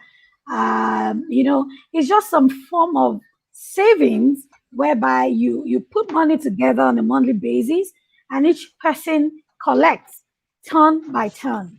Okay, I mean, as far back as when I started to do Ajo, the very first time I put lump sum together for an investment purpose, it was through Ajo. So I mean, if you've got it right, you belong to the right circle rather. You're pretty good with Ajo. Ajo is fine, but it has pros and cons. So I'll play both the devil and the angel's advocate, right? Now for Ajo, pretty much if you want to consider Ajo with some more contemporary ways of saving, you would realize that if you are in a thrift contribution cycle that would run for a cycle of say 12 months, more often than not, the first person that collects money and the second are usually better off than the others. What that means is that if you are doing 100K per person per month and you pick number 12, right, you collect at the 12th month 1,200,000 naira. Now, if the person who collects first, when treasury bills and all of those investments were doing well, the person puts the money in, say, treasury bill vehicle. When treasury bills were doing about 18%, what that means is that the person has gotten about 200,000 extra, right, as return on investment. The person collects the money and puts it in an account that is generating interest. But you have to wait till the 12th month. You're literally saving up, and you get the money at the end of the 12th month, face value. If you live in Nigeria, where I live, where devaluation could happen anytime, your 1,200, your 1.2 million at the end of the year has been devalued by like a third. So the real value of your money is 1.2 million times, divided by 3, right? If you do all of the maths, you have about, say, 800,000, 900,000 naira left. Face value, even though you still have that 1.2 million. So what I tell people is that as much as Ajo is a way of pulling funds together and saving in, lump sum, if you ever want to do Ajo, let duration be short. Within my investment club, we have a subunit and they do Ajo. I put somebody in charge and I told her each cycle must not be more than 6 months. So, I mean, the last one we did was huge.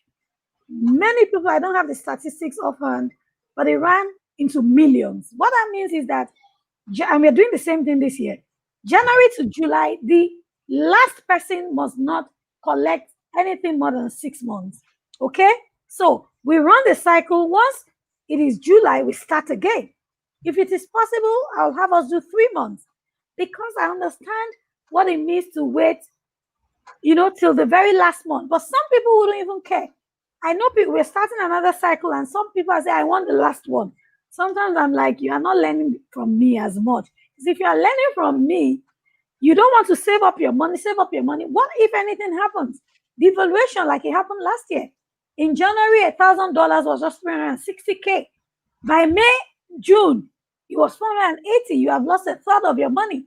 If you were doing a job, you know, you're in America, you send in money at 360K. By the time you are returning the money, changing the money back to dollars, you have lost money. So as much as the pros of a job, you save money in bulk, you're able to help one another. The main con is that you lose the time value, you lose the opportunity cost of putting that money in another investment. Okay, but because there are cons doesn't mean we overlook the pros.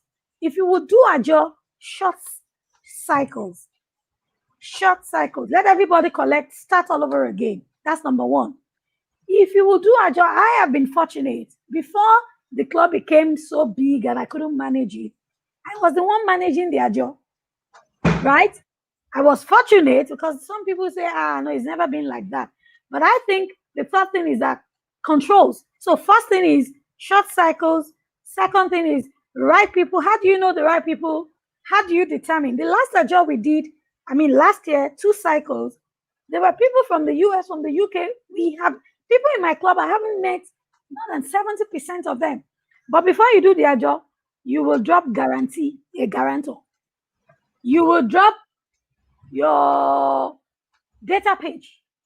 You will sign a form to say this. So we will chase you. We will look for you. You will not abscond. You will not go broke, right? We do a bit of due diligence just to ensure that, things don't go funny and we don't hear stories that touch the heart. So I am all for a job. I'm doing this year as well, but not more than 6 months so that the cycle stops, you start all over again, right? And gratefully, we just started a UK chapter of Smart Stewards. And those are some of the things we are doing country by country. £100 per month, 200. In the one we are doing in Nigeria, I think the minimum is 100K or 50K. 4 people, 200K. So 4 people can pick 200K, So look at what works for you, right? And the person who is overseeing their job must be firm, must be committed. And in recent times, our job have, evolved into cooperatives, but at the end of the day, whatever works for you, but Ajo is a good way of pulling money together to get a lump sum figure. So I'm for Ajo, but just do due diligence and put the necessary controls in place. More control, but those are the things that come to mind right now. Oh wow, thank you so much, Shola. I don't know what's happening. I think it's probably your earpiece. It's going a bit faint, so we're struggling to hear you a bit. But hopefully, once Sister Adetola is talking and you're resting, it'll come back up. Now, Sister Adetola, we're on to your second to the last question. Okay. My husband has left, but refused to grant divorce. This is the 3rd year we have been away from each other. What are my options? Okay. Now, it depends on the jurisdiction, really, because, the laws are different from each jurisdiction to the other. But basically, even if he refuses you divorce, it does not mean you cannot get divorced. It's just that you may have to wait longer than if it was mutually agreed that it's time that, we've come to the end of the road and that the marriage has run its course. So, like, for instance, in Nigeria, I understand that after 3 years of living apart, you can actually file for a divorce without the guy's consent, but that you still have to go to court and do there still has to be a trial, which we don't have here in the UK, because after a year here in the UK, you can actually file for divorce, and we now have what you call the no-fault divorce, unlike where you're still looking for reasons as to why you should divorce a person in Nigeria. So if he's left, I do have this quite a few ladies asking me things like this, where this guy, has left. Some people have even gone to procreate with another woman, basically, but they still decide they don't want to divorce the first wife for whatever reason. Now, what you could do is that you could actually file for legal separation.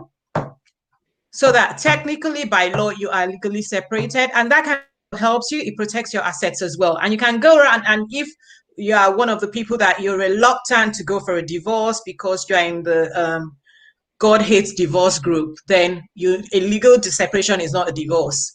Really, in the eyes of the lawyer, still married, but it gives you you get some protection, and then your husband would not have any say. He doesn't have much of a say if for any reason you can't make any decisions concerning yourself, because as far as the law is concerned, you are legally separated. You are no longer together, And then in terms of assets, again, that you acquire after the separation, he cannot, if 10, 15 years later you now decide you want to divorce, he cannot be dragging assets with you, because they're not part of the marital assets acquired during the marriage. So I would always urge women that if you're in a position whereby he's not there, your marriage is not really, for all intents and purposes, subsisting, and you do not want to go down the route of a divorce, that you should at least consider a legal separation. It helps you, and it makes your affairs tidier, basically. But having said that, in this woman's case, please, can you speak to a solicitor, speak to a lawyer? You should have other options. I mean, how long has it been gone again now? For 3 years. 3 years. Right? You've been living apart. You should be able to file a petition by now. And he's going to have to come to court to explain why he's holding on to you, especially if you want to. Because, I mean, in Nigeria, you still have to hold trials, which we don't have to do here in the UK. So you should hopefully be able to come to some kind of arrangement. I mean, it comes because in this situation, it can become rather protracted. That is something that you need to prepare yourself for, because where divorce is not consensual, it can be protracted, with the party that does not want the divorce actually dragging matters. I mean, I've had a situation whereby it took almost 2 years before they could even serve the petition on the husband, because he was not acknowledging it. And of course the courts, and the woman is still like, oh, should I, maybe this is God saying I shouldn't.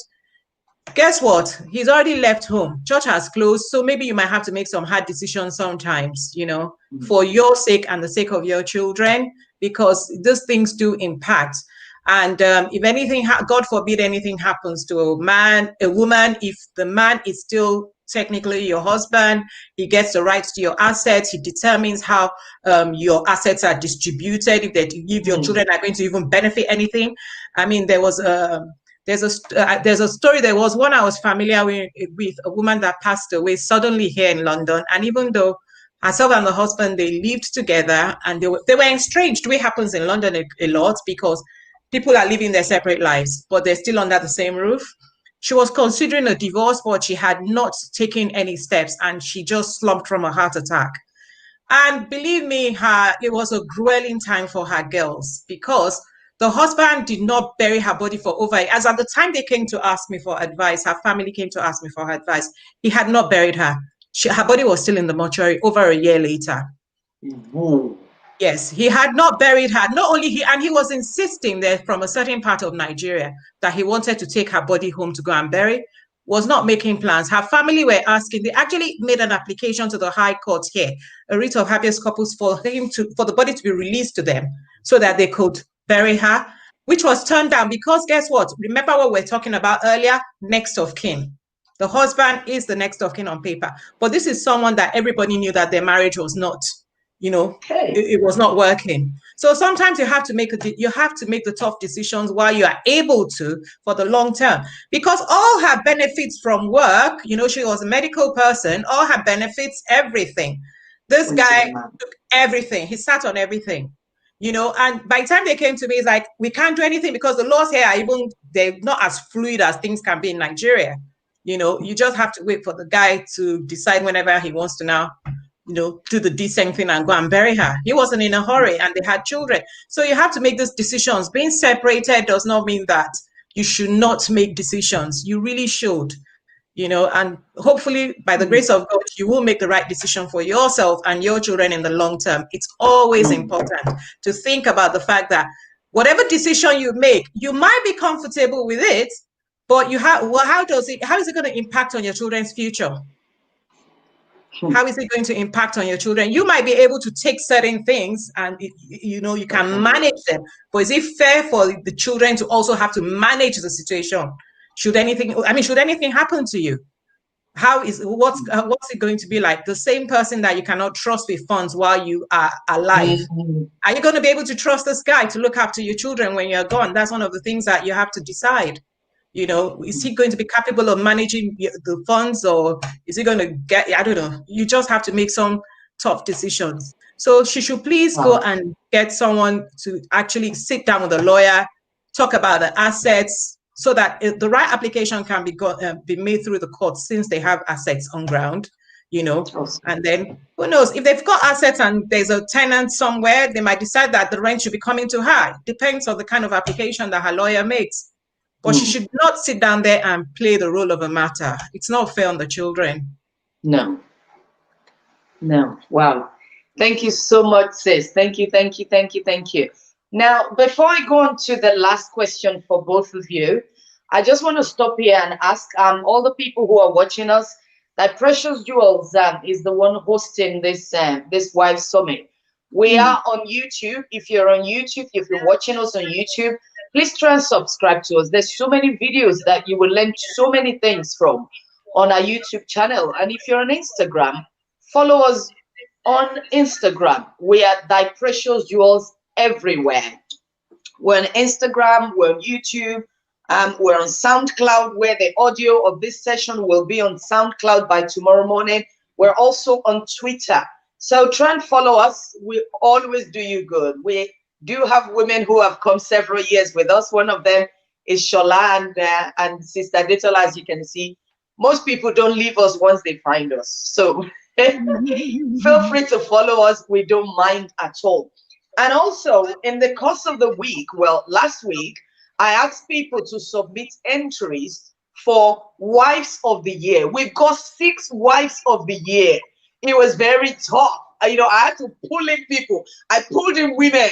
I, employed my husband. I said, come, we need to find the Wives of the Year. Some of you, your husband sent in words regarding you. Oh my God, you need to see. I read them. I was like, oh, marriage is so beautiful. Anyway, we will announce the Wives of the Year. We've got 6 Wives of the Year and the monetary gift you're going to be getting. So we're really excited. A jewel reached out to me and she said, I want to make 6 women happy. And I thought, let's start with the wives. We're having a wives summit. So we make the wives happy. So they go back home and make their husbands happy. Fantastic. So the last question for you, Shola. Now, this woman says, I do not know anything about shares, but God told me to invest in them. Please shed some light on how to go about investing in shares. Awesome. Please confirm you can hear me very well now. We can hear you, yes. Awesome. Thank you. So I like the fact that God has spoken to you, because these days we all need that spiritual intelligence. And I'll share a very practical example to let you know you are in line. For many years, I had a bias about digital currency and cryptocurrency. But the last quarter of last year, God spoke to me and said, you know what? You are leading tons of people across the nations of the world, to build wealth and all of that. You cannot rely or just act on your own bias. I want you to understand the dynamics of digital currency. I'm like, hey, my mentor, my grandfather in the financial field, Warren Buffett says, don't put your money into something you can't invest on paper. So I started to research, and I brought into our club one of the companies in West Africa that, has a platform for cryptocurrency and all of that. Anyway, they came in November, and I put in some of my money. And, it started to grow. 2 weekends ago, God said, put so amount. So I want to tell, the reason I'm telling that story is that, God is the owner of wealth. And he says, I will teach you to profit. I will give you power to make wealth, right? And I'll give you treasures of darkness. So we cannot take aside the fact that God actually speaks to us. He told Isaac, do not go to Egypt, right? He told Abraham, it is time to move out. And they prospered. Pardon me, I just thought to give a bit of foundation. So 2 weeks ago, God said, buy more crypto. I mean, because I understood it better, I did. And about a week ago, the Holy Spirit said, remove your capital. By then, I had made 100% gain. And I removed my capital. And then 2 days after, the prices came down. So I appreciate that spiritual intelligence. Now, what we need to do in addition to spiritual intelligence is to acquire knowledge. Now, you have identified a deficiency area, which is you want to understand shares. Earlier on, I spoke about asset classes. Pick a course on investment. Go on YouTube. It's a simple search. I want to understand how shares work in Nigeria, right? In the UK, in the US. I could go on and on about shares. I already said having a share in a company makes you an owner of the share, a part owner of the company, rather. So if you buy 1 unit of Amazon, you have a right to become a shareholder, no matter how small your money is. So depending on where you reside, buying a share just means you are becoming, if you buy a share of a company, you're becoming a part owner of that company. And wherever you are across the nations of the world, the world of investing has changed. The dynamics have changed. You can be in Nigeria and use an app to buy shares of Amazon, Tesla, and in fraction. That's the sweetest part. For the first time, I mean, I've held mutual funds in some of these US stocks, but a few weeks ago, I said, okay, let me buy. I bought fractional shares of Tesla, fractional shares of, with £10, $10, $20, you can become a part owner, right? But you need to learn what are shares, what are the dynamics. Sometimes the market is bullish, sometimes the market is bearish, sometimes the shares go up in price, sometimes it goes down in price. Let me just establish the fact that in the world of investing, you must be ready to hold your investment for a long term. Now, saving is you putting money aside. Investing is you putting money to work.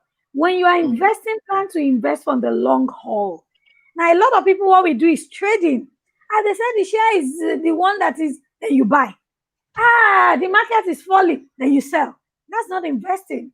When we are talking about investing, you are willing to hold it for 5 years, 10 years, 3 years. The father of one of my clients used to work in Nigeria Breweries many years ago. He is 93 today. Now, the shares he bought at 300,000 back then, as of 2 years ago, when I looked at his portfolio, it was worth 27 million, right? He had held that shares for how long? Over 30 years. That's investing. So you are not moved by the dynamics. Now, what I did was trading the Bitcoin because I acted. So I have pulled out my capital. I have left my profits, and I'm not going to touch it in the next 5 years, right? Because I want to invest that sum. So when we talk about shares, I already explained that you are part owner. Now, what kind of companies should you buy into, right? You need to understand the dynamics. The accounting ratios I cannot even go into right now, okay? But join our club at the risk of, promoting it. Or look for a money circle around you. Have a money circle. Have a platform through which you learn the basics. And like I said, buying share and equity is just one asset class. There are other asset classes. But since you said God has said you should buy shares, go and learn about shares, right? Get a course on the dynamics of shares. Go for webinars. Understand. If you go on Investopedia right now as I speak, it will break down all of these things. What kind of shares? What kind of sector? Do I want to buy into technology sector, communication sector, FCMG, fast moving consumer goods, FMCG? Do I want to buy into health? This COVID season has showed us the sectors that are here to stay, irrespective of what happens, right? So those are some of the things you need to learn before you put your money. But don't make the mistake of saying, invest for me. Even if people would invest for you, learn first. Understand so that you know where to pull the brakes and say, no, I'm putting my money in technology shares. I'm putting my money in the banking sector. Because you can buy shares across these sectors, across different countries. So you need to do a lot of learning in addition to the spiritual intelligence that you have. So you know when not to go to Egypt and when to go to Egypt and when to stay or when not to stay. I hope that helps. Yes, awesome. Investopedia. See, I'm very naive. I did not know there was Investopedia. Now, all of us, about 700 of us, we are going to Investopedia tonight. Their websites will crash. Thank you so much, sis. Thank you, thank you, thank you. Sister Adetola, your last question, and then we'll finish. I took a loan. I think you kind of delved into this earlier on. I took a loan from my company to build our house. At the time of completion, it was registered in both our names. My husband is having an affair now because I've not been able to conceive. He says that his family has advised that he can have a child, but does not necessarily need to marry the mother. My future with him is a bit shaky, but I am still servicing the loan. I have paid 7 out of 20 years. Please, can you advise what to do? What would she like to do, first of all? That's the primary thing. Because because it depends on where she sees herself in the marriage in the next year, in the next 5 years. Is she staying? Is she leaving? Because as she said, the marriage is shaky, but with this kind of thing, you can't make rash decisions, so to speak. If she's still going to be in the marriage, because whatever decision she makes, it's going to impact on the husband, right? Now, if she decides that I'm not doing this anymore, it could have consequences on the marriage. That's in terms of servicing the loan. Do you understand? It could be the end of the marriage, not unless she decides that she's done anyway.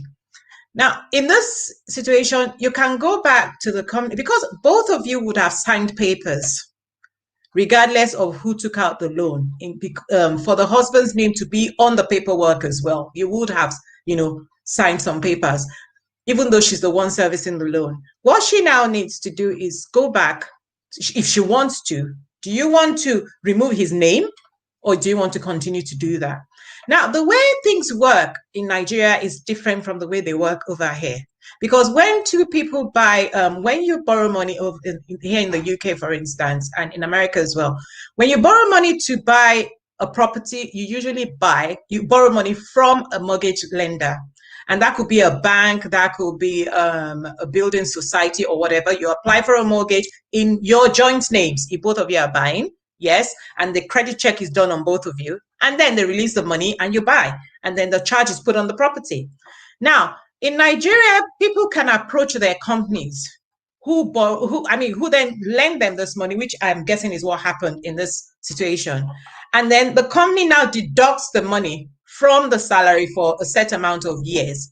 Then after you have finished completing on the loan, they now issue the papers, because the papers are not filed in your name. The paperwork is not done until you finished the loan. Now, in this instance, she could go back to her company, speak to them and talk about and tell them that, okay, if she wants to be, since she's the one that is servicing the loan anyway, that is as long as she's financially able to do so and her husband is not kind of contributing towards the repayment, in any form or manner, she could go back to the company and decide that, what, I want this thing just in the paperwork.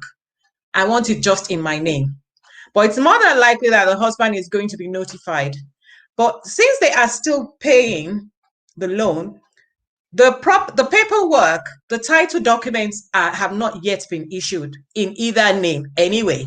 Those are going to be issued later down the road. So she could decide then that I only want it in my name. But in the meantime, there's nothing stopping her from going back to her employers and saying that they should please do the paperwork in her name. Because in the first place, I'm assuming that she's the one that it's because of her they got the money, since it's her company that is that put forward the collateral for the property.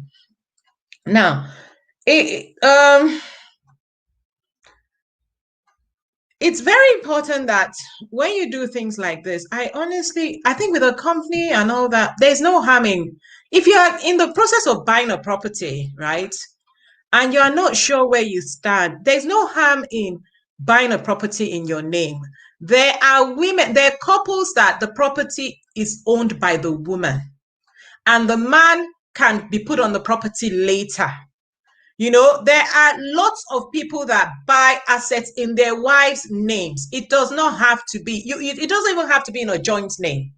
As a woman, if you have the means, please do not be afraid to buy on your own. You have a legal right to. You do not need a man to own an asset as long as you are an adult. You have to be over 21 in Nigeria to own property. Anyway, an adult is only an adult, because I understand, and I know this is quite common in Nigeria. People buy properties in their children's name. Believe me, if that property is contested while your child is a minor and you're not there, it will not be a valid transaction. Here now.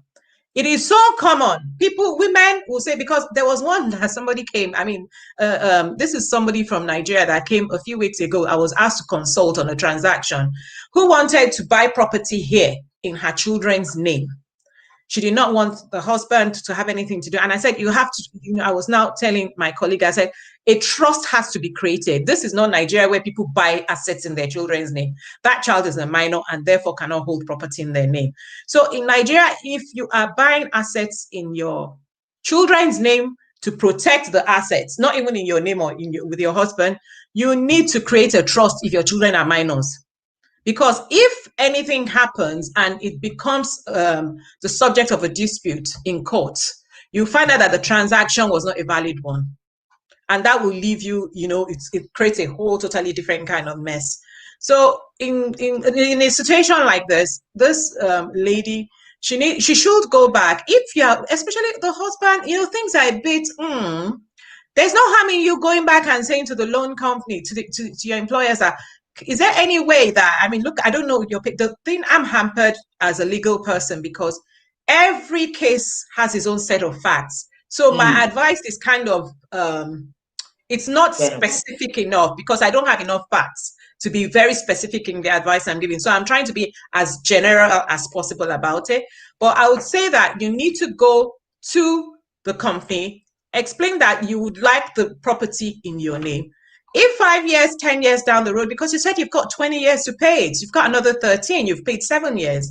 If at the 15-year mark or even the 20-year mark, you decide that, let them issue the documents have not been issued in your name anyway, that the documents should now be issued in both your names, that's fine.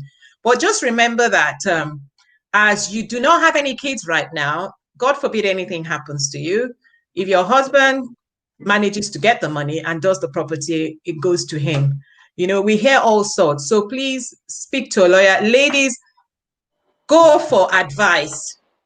Ask questions about what your position is regarding the law. Do not assume that things will resolve themselves. It hardly ever does, because we live in a fallen world. Just think you need to have a voice in your relationships, have a voice in your marriage. A man does not have a right to tell you how to spend your money. He does not have any legal right to do that, and he does not have a legal right to demand your money either. It's important you do that. One of the things I was chatting with Omobala earlier is that think of Abigail in 1 Samuel 25. If Abigail did not have the means and the influence she did, she would have died with everything she had and Nabal, because of Nabal's foolish decision. But because his staff saw her as a smart woman and someone that had enough influence, the guy went to tell her that your husband is being foolish. And because they trusted that she would be able to make the right decision, which she did and saved his life anyway, up for a few hours until he killed over on his own. But you have to make a decision that, so you have to have a voice, you have to have influence within your own family to be able to make a decision that's going to benefit your family on the long term. Don't be shy about it. It's not, and don't be wary about it. You have to be in a relationship where you are confident enough to, your views matter. Ultimately, your husband could make the decision, but at least your views will be heard. That is important. So that's it really. Awesome. She just needs to make a choice. Sis, there's one more thing I need you to probably dwell on for about a minute. The way names are written on legal documents. Mr. and Mrs. Smith. Ah, gosh. Yeah, go on. All right, now, What you is the see, implication of that? oh, you know, yeah, you do read Meeting. some funny things, but believe me, it's a bit more. You can't get away with that nonsense over here, but you can in Nigeria because things are a bit more fluid, right? Yeah. But please write your full name. Write out your full names on legal documents. Don't just be Mrs. Jane Smith, right? Don't just be Mrs. Smith. Jane Amelia Smith, right? And if possible, there's no harm in buying it in your maiden name, just to be sure. Do you understand me? There's no harm in buying it in your maiden name. Or even put your maiden name and put your surname. But don't, because I know that in Nigeria, because believe me, there are a lot of sharp practices. But over here, you can't get away with that because you've got your ID, everything. Your lawyers will just with a click of a mouse, they'll produce all the documents to show which Mrs. Smith it is, right? But that is not possible in Nigeria. And get engaged, because I do know that I deal with, unfortunately, I deal with a lot of, more than I should really, cases where husbands sell properties behind the wife. They forge her signature because they know the wife is not going to say anything. Oh yes, it happens. It does happen, Omobola. And you know, and the wife, a lot of them are even too afraid. I've seen a situation, women come to me where the husband has remortgaged the property without them knowing. Hey. He's remortgaged it to the max, and then he walks away, leaving them with a fat mortgage. And then the women are either too timid or too worried to confront. And then another important thing, please, when you divorce, don't just divorce on paper. Make sure your assets are dealt with. We get a lot of divorces here in the UK, especially among the African community, where they don't deal with the assets, because the divorce process here is different from when you talk about the financial arrangements. Yes, a lot of people don't do that. So make sure your assets are also dealt with once it's gone. Once your marriage is over, just to keep your things tidy, you know. So all that is important. Whew. Well, we have to finish now. But sincerely, just reading through the comments at what the ladies are writing, I want to say thank you so much. I'll start with you, Shola. You are, you know, your name is Shola. You are just creating with Shola. My name is Omobolari. That means I'm the one bringing the money that you are creating. That is Yes, so we sir. can work together. Thank you so much, Shola, for an amazing time. Ladies, you've got Shola's website. I know how our followers and mentees have been writing, our IG page, our website, smartstewards.com. Follow her on IG, follow her everywhere. You will learn a lot. She holds many different sessions that you can learn many things from. You know, she's an amazing woman. Her head is just full of money talk and Bible. I love women like that, you know, spot on. And my big sis, Sister Adetola, thank you so much. I'm so grateful that you decided to come. And in particular, I want to thank you for the many times I reach out to you regarding jewels who have legal problems, and you just rescue us. I am ever so grateful. Thank you for sharing your depth of professional wisdom, your professional knowledge, you know, with reference to the Bible. Thank you for sharing this with us. We're so grateful. On behalf of Thy Precious Jewels, I want to thank the two of you tonight. Thank you so much. We're honored to have you. And whilst you're here, before you go, I'll just announce the names of the wives for the year, and then we will pray and finish. So, the results are in. Tan, tan, tan, tan, tan, tan, tan, tan, tan, whatever that music sounds like. The Wives of the Year, the winners of the Wives of the Year contest are from the United Arab Emirates, Adejari Omolola.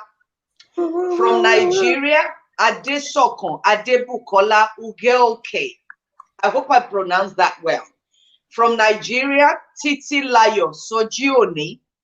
From the United States of America, Ekele Nwamara.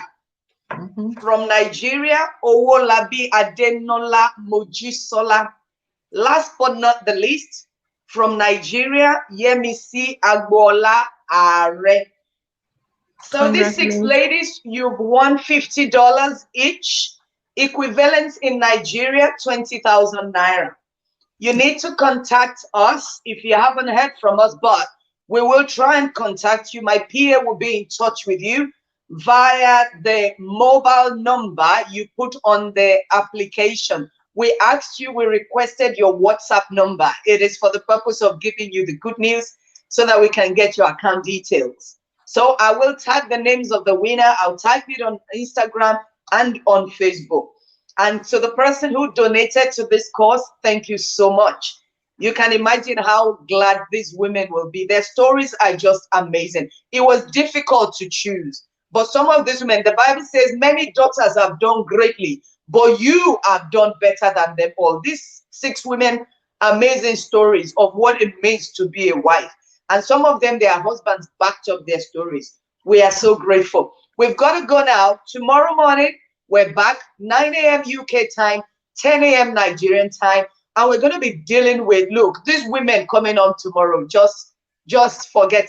They are just amazing women, you know, amazing women. Some of them, you know, they are on my one dial for counsel when women need problems, when they need solutions to their problems. So join us tomorrow morning, 9 a.m. UK time, 10 a.m. Nigerian time, and it will be day 2 of Wives Summit. I hope you've learned something tonight, and I hope it's been a blessing to you. Once again, Sister Adetola and Mashola, thank you so much for joining us. Have a good night, ladies. Have a good night. Have a good night. Thanks for having us. Bye. Thank you so much. Bye. Thank you, sis. Have a good night, ladies. See you tomorrow morning.